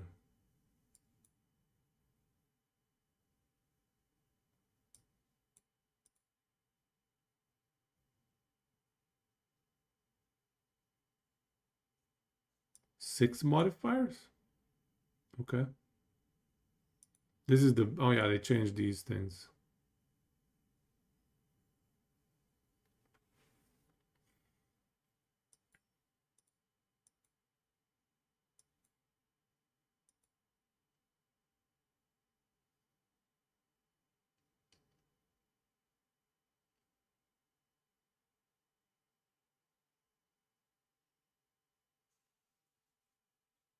Vessel of Strife still OP. That's pretty good ward. Must have pretty solid HP regen. Noise.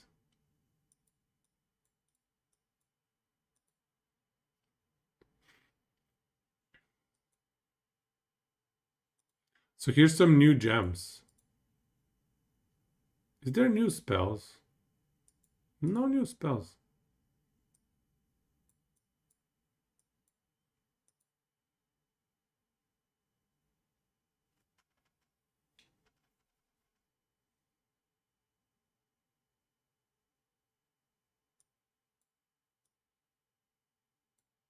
Hmm.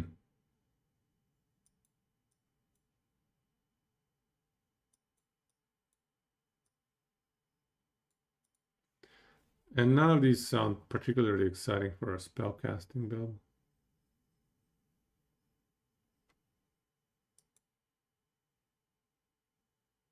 Oh, okay, this is nice. An infusion remnant when you freeze, shock, or ignite a target. Ah, this is good. This is nice with the infusion stuff.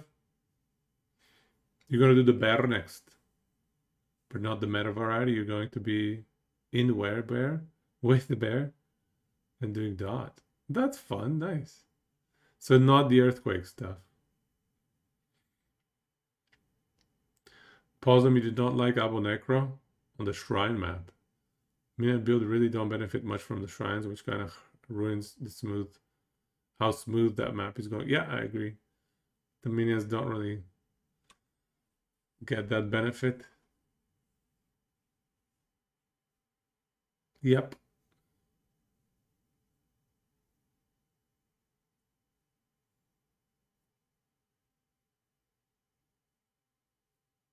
Leaning towards anything build wise. I mean, I think I really want to play Blood Mage. But in terms of what to play exactly, I have to test out a bunch of different skills and see what feels good, honestly. I'm quite rusty. I haven't played in like 6, 7, 8 months. So I just have to see what the new changes were at point two as well, see how everything feels. But yeah, Blood Mage. I'm feeling like Blood Mage. Exactly. It's hard without the passive tree. Exactly. Exactly.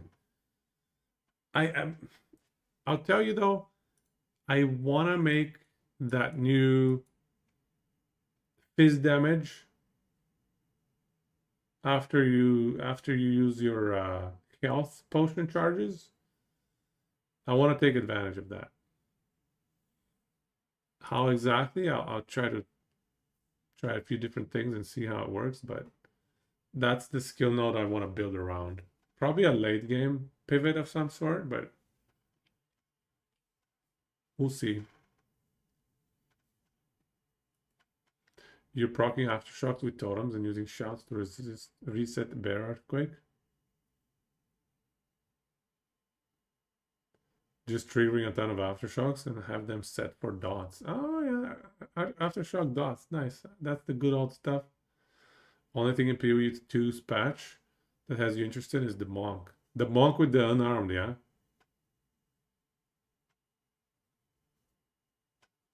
Right, idols. Yeah, okay, idols.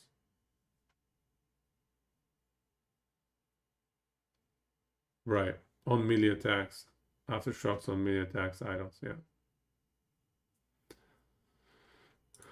This looks interesting though. Cast on ailment, siphon, ailment, forever loop.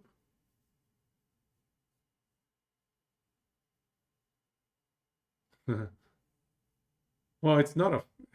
Is it a forever loop? I don't know. I don't think so, but I don't know. Grim Feast has completely worked and re-enabled.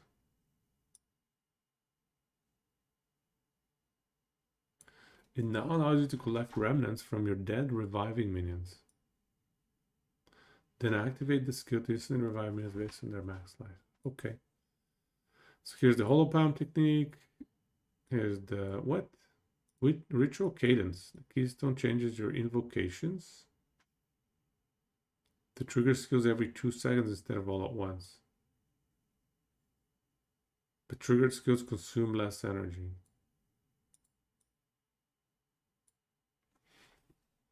This could be nice for clearing depending on the skill. If it's a skill that's cast around you, something like a Nova of some sort, you know?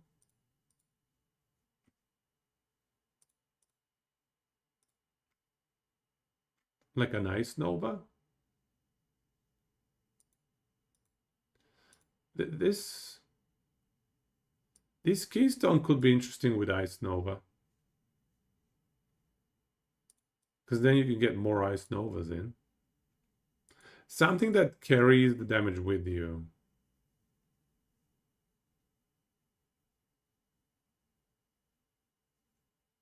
Triple infused Firestorm.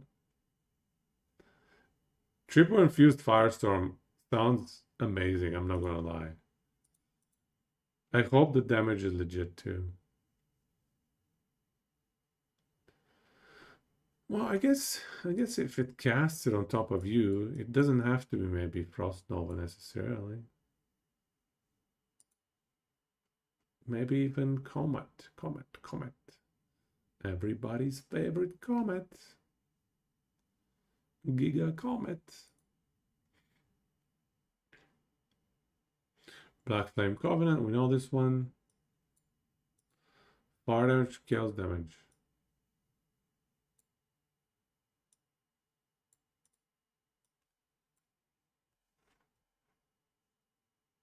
Walker of the Wilds. Causes mana leech to recover based on elemental damage types instead of his damage. Ooh. Greater Orbs.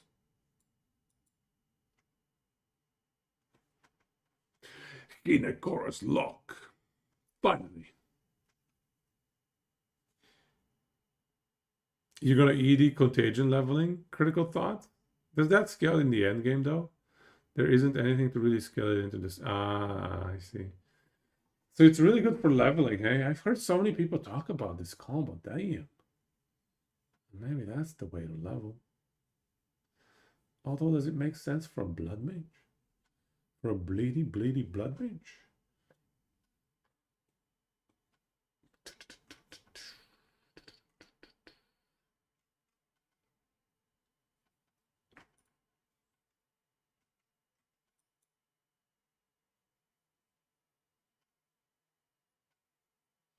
Fine for clear up to through tier 15?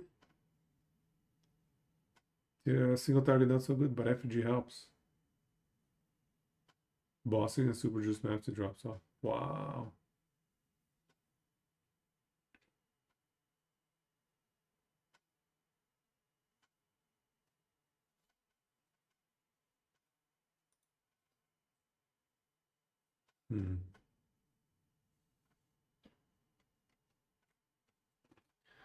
How many? Let me just check this. POE2. How many stats of bleed max on enemies?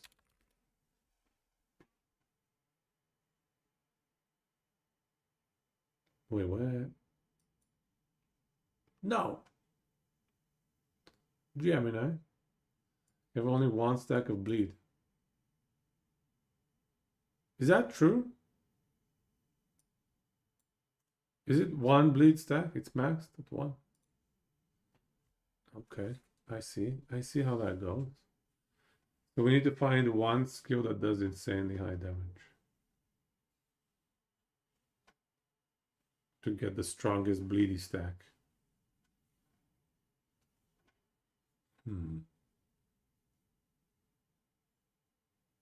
Yeah, based on the hit damage.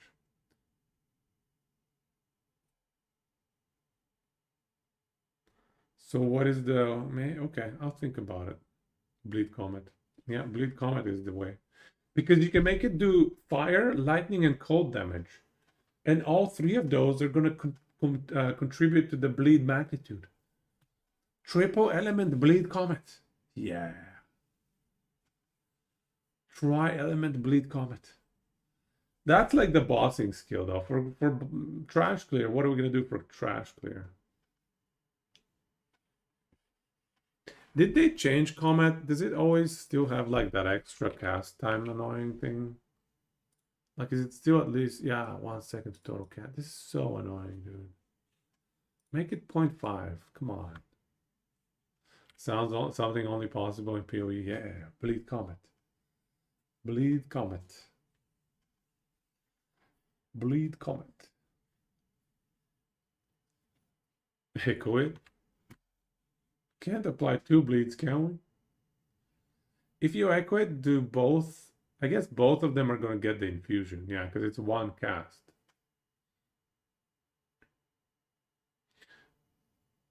Hmm. Hmm. You'll take the bigger hit. Shouldn't they both have the same damage?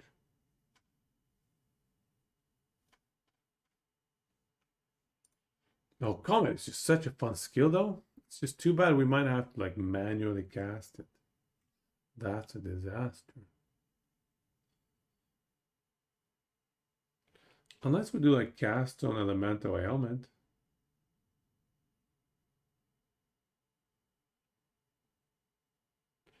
Or maybe cast on elemental ailment, snap.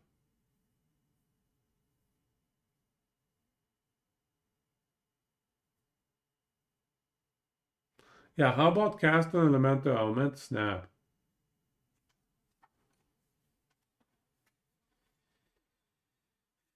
Comet has a damage range, so whatever hits one hits more will be what the bleed goes from. I see what you're saying. Right, makes sense.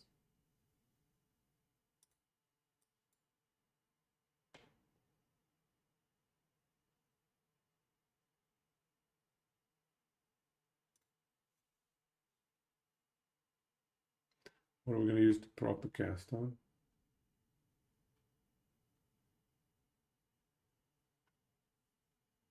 Something with firewall? Fireball, firewall? Nah. Infused firewall?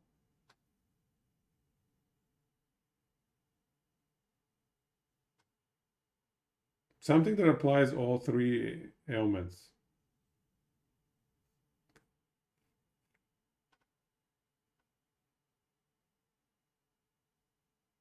Yeah, something that applies all three ailments.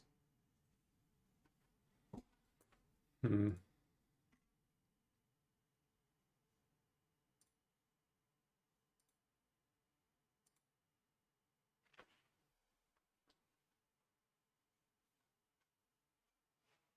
You need the infusions.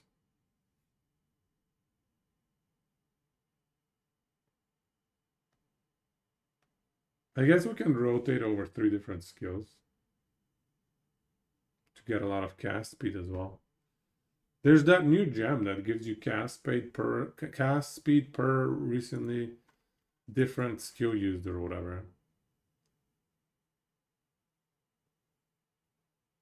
And there's a similar notable as well. 6% increased cast speed for each different non-instant spell you've cast recently.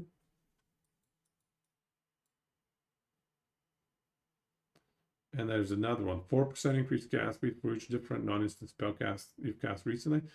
You can get 20% increased cast speed for each different spell cast recently. So get like 5-6 different spells that you rotate over. That's something else I wanted to run this season. Is like different spells than just gigacast speed. Obviously, one or two of them will be the main DPS. But still, a lot of them can support, right? So for example, Firewall, Flame Wall rather, and Frost Bomb. So these are supports. Eye of Winter support. So we got 3 support skills, right? And then, yeah, what's the main DPS? Maybe Arc. And I guess you could do Frost Wall in order to maximize Arc damage. Arc for clear. And I guess you're saying single target will comment. Cast on crit. Something. Yeah, because Arc is a projectile. It goes through the flame wall.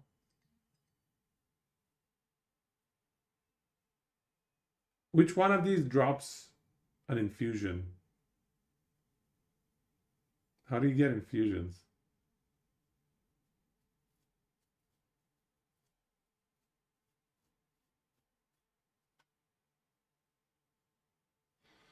But yeah, I think something like that.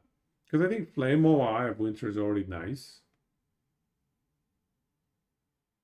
The buff. Either it says the skill does directly. Passive tree. Oh yeah, support gems, yeah. And there's also this buff, this spirit requirement buff that can create infusions. This one here.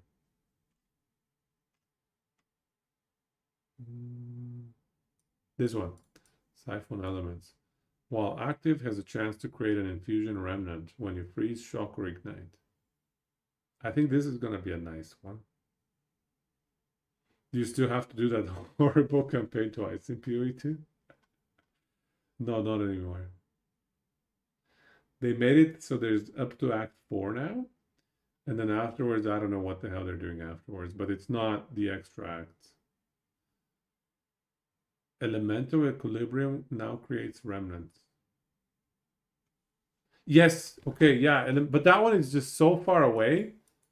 Yeah, elemental. No, this elemental equilibrium is like close to the bottom right. There's no way you can pass to that as a witch, you know, as a blood mage. I mean, you could, but it's just too far away. It's not worth it. It's just not going to be worth it. You think maybe the pathing will be easier? Possible.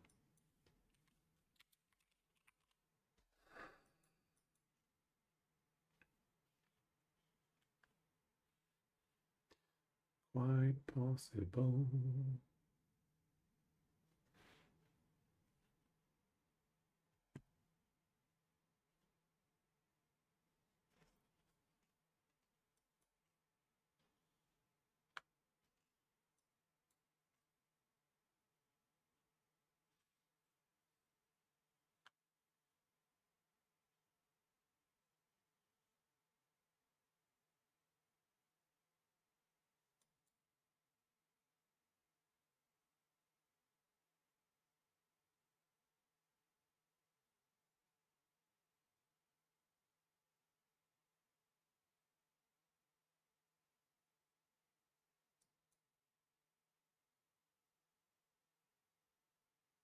Bleeding you inflict is aggravated. Base bleeding duration is 1 second.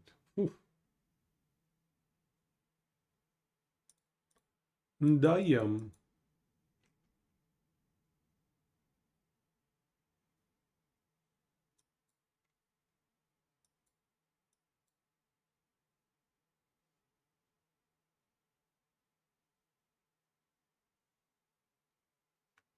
Act 3, 1 to 4, and 3 mini interlude acts. Interesting. This is your last practice run, you swear? How many practice runs are you in, bro? Haven't played POE2 since April. POE1 main enjoyer. Same played for like a month when Dawn released. I did not play Dawn because of Last Epoch, I think, as again. Doing runs since Monday, nice. Nice. So you're ready. You're ready.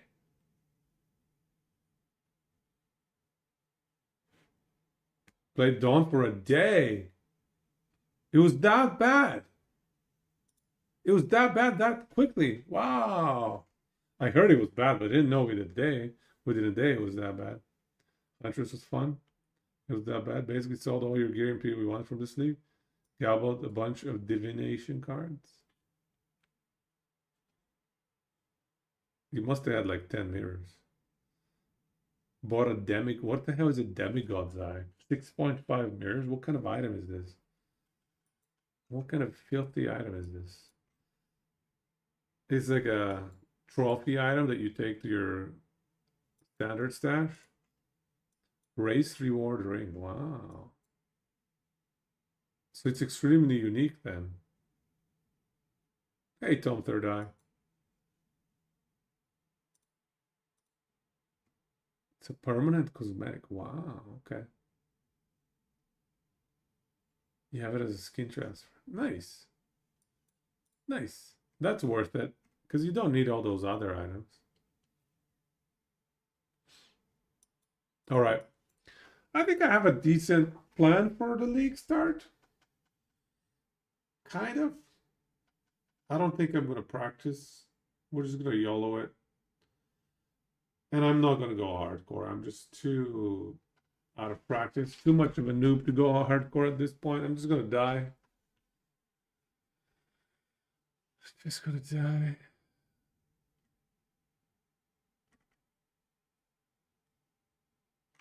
Yeah, so I think that's the plan.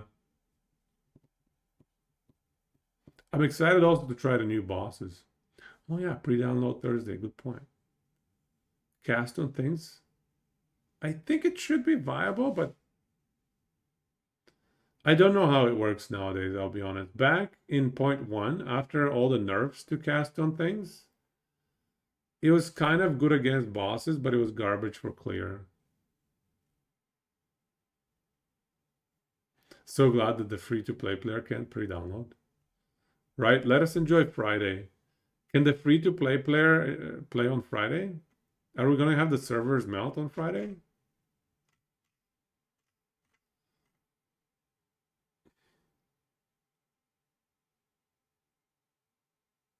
That's how much the base... Okay, let me see. Demigod's Eye replaces the appearance of any equipped ring with the Demigod's Eye. The base is 6.5. Wow. So the item itself is garbage. It's just about the appearance. And do you unlock the appearance for forever? Do you unlock the cosmetic forever?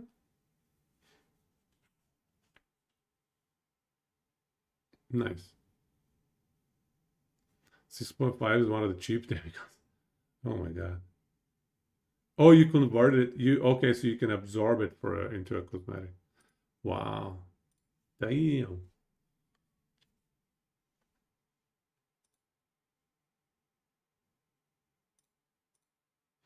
But people can't even see your ring, man. This is, I guess, only on your inventory slot. Go to save up and buy the amulet. 180 mirrors. What? What? 180 mirrors. Oh, holy crap. You can see it. Yeah, that's fair. I see what you mean. It's in the inventory slot. It's pretty sweet. The MTX makes your character bigger. Is that pay to lose or pay to win? Does it make your hitbox bigger? If it makes your hitbox bigger, that's pay to lose, man. Surely it does not make your hitbox bigger. 3% increase character size. Damn. I think it's time to call it a night, guys. I think it's time. I think we're ready for Friday. How do you guys feel? Is everybody ready? Already. Yeah, man.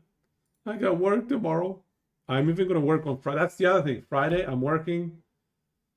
So another reason I don't care for trade. Like, if I'm starting late, I don't want to do trade, you know? But on Friday, I'll start in the evening. Crush it. Don't work tomorrow on Friday. I'm so jelly, bro. You're going to be prepped up. But it's okay. I like it. I like going in and just enjoying the game. You know what I mean? If I can get the trade monkey off my back and not worry about, oh, I gotta rush because of trade, I can actually enjoy the game. And I can actually take my time to do Act 4 properly, to see what's up, and not stress about just, yeah, no trading with Elon. Yeah, there you go. Elon and his army. Elon can probably buy the entire player base and have it work for him. The entire player base will be farming mirrors for Elon, okay? The entire player base. If they can keep making it better and better, you finally have an RPG to play beside the POE1. Man, last debug, they just need to clean up the bugs in the balance, man. Come on, guys. The bugs in the balance. Eyes on the prize. Eyes on the prize. Ay, ay, ay.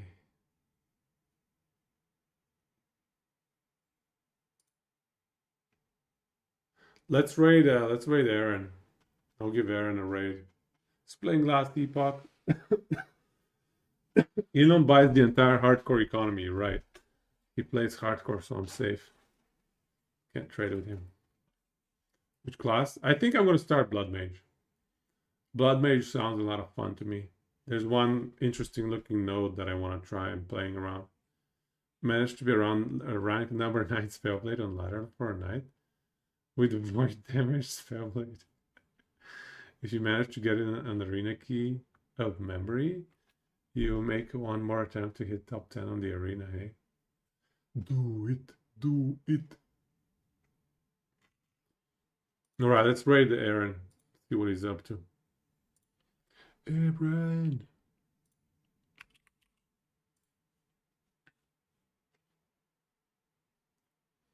I'll see you guys Friday evening. Yeah, Friday evening is gonna be. Until then, hope you get a good time prepping for the next season. Hope you guys find a good build. And we'll see what happens on Friday. We'll see what kind of patches happen. Anyways, GG's everybody. Hope you have a good night. Take it easy and go chisto.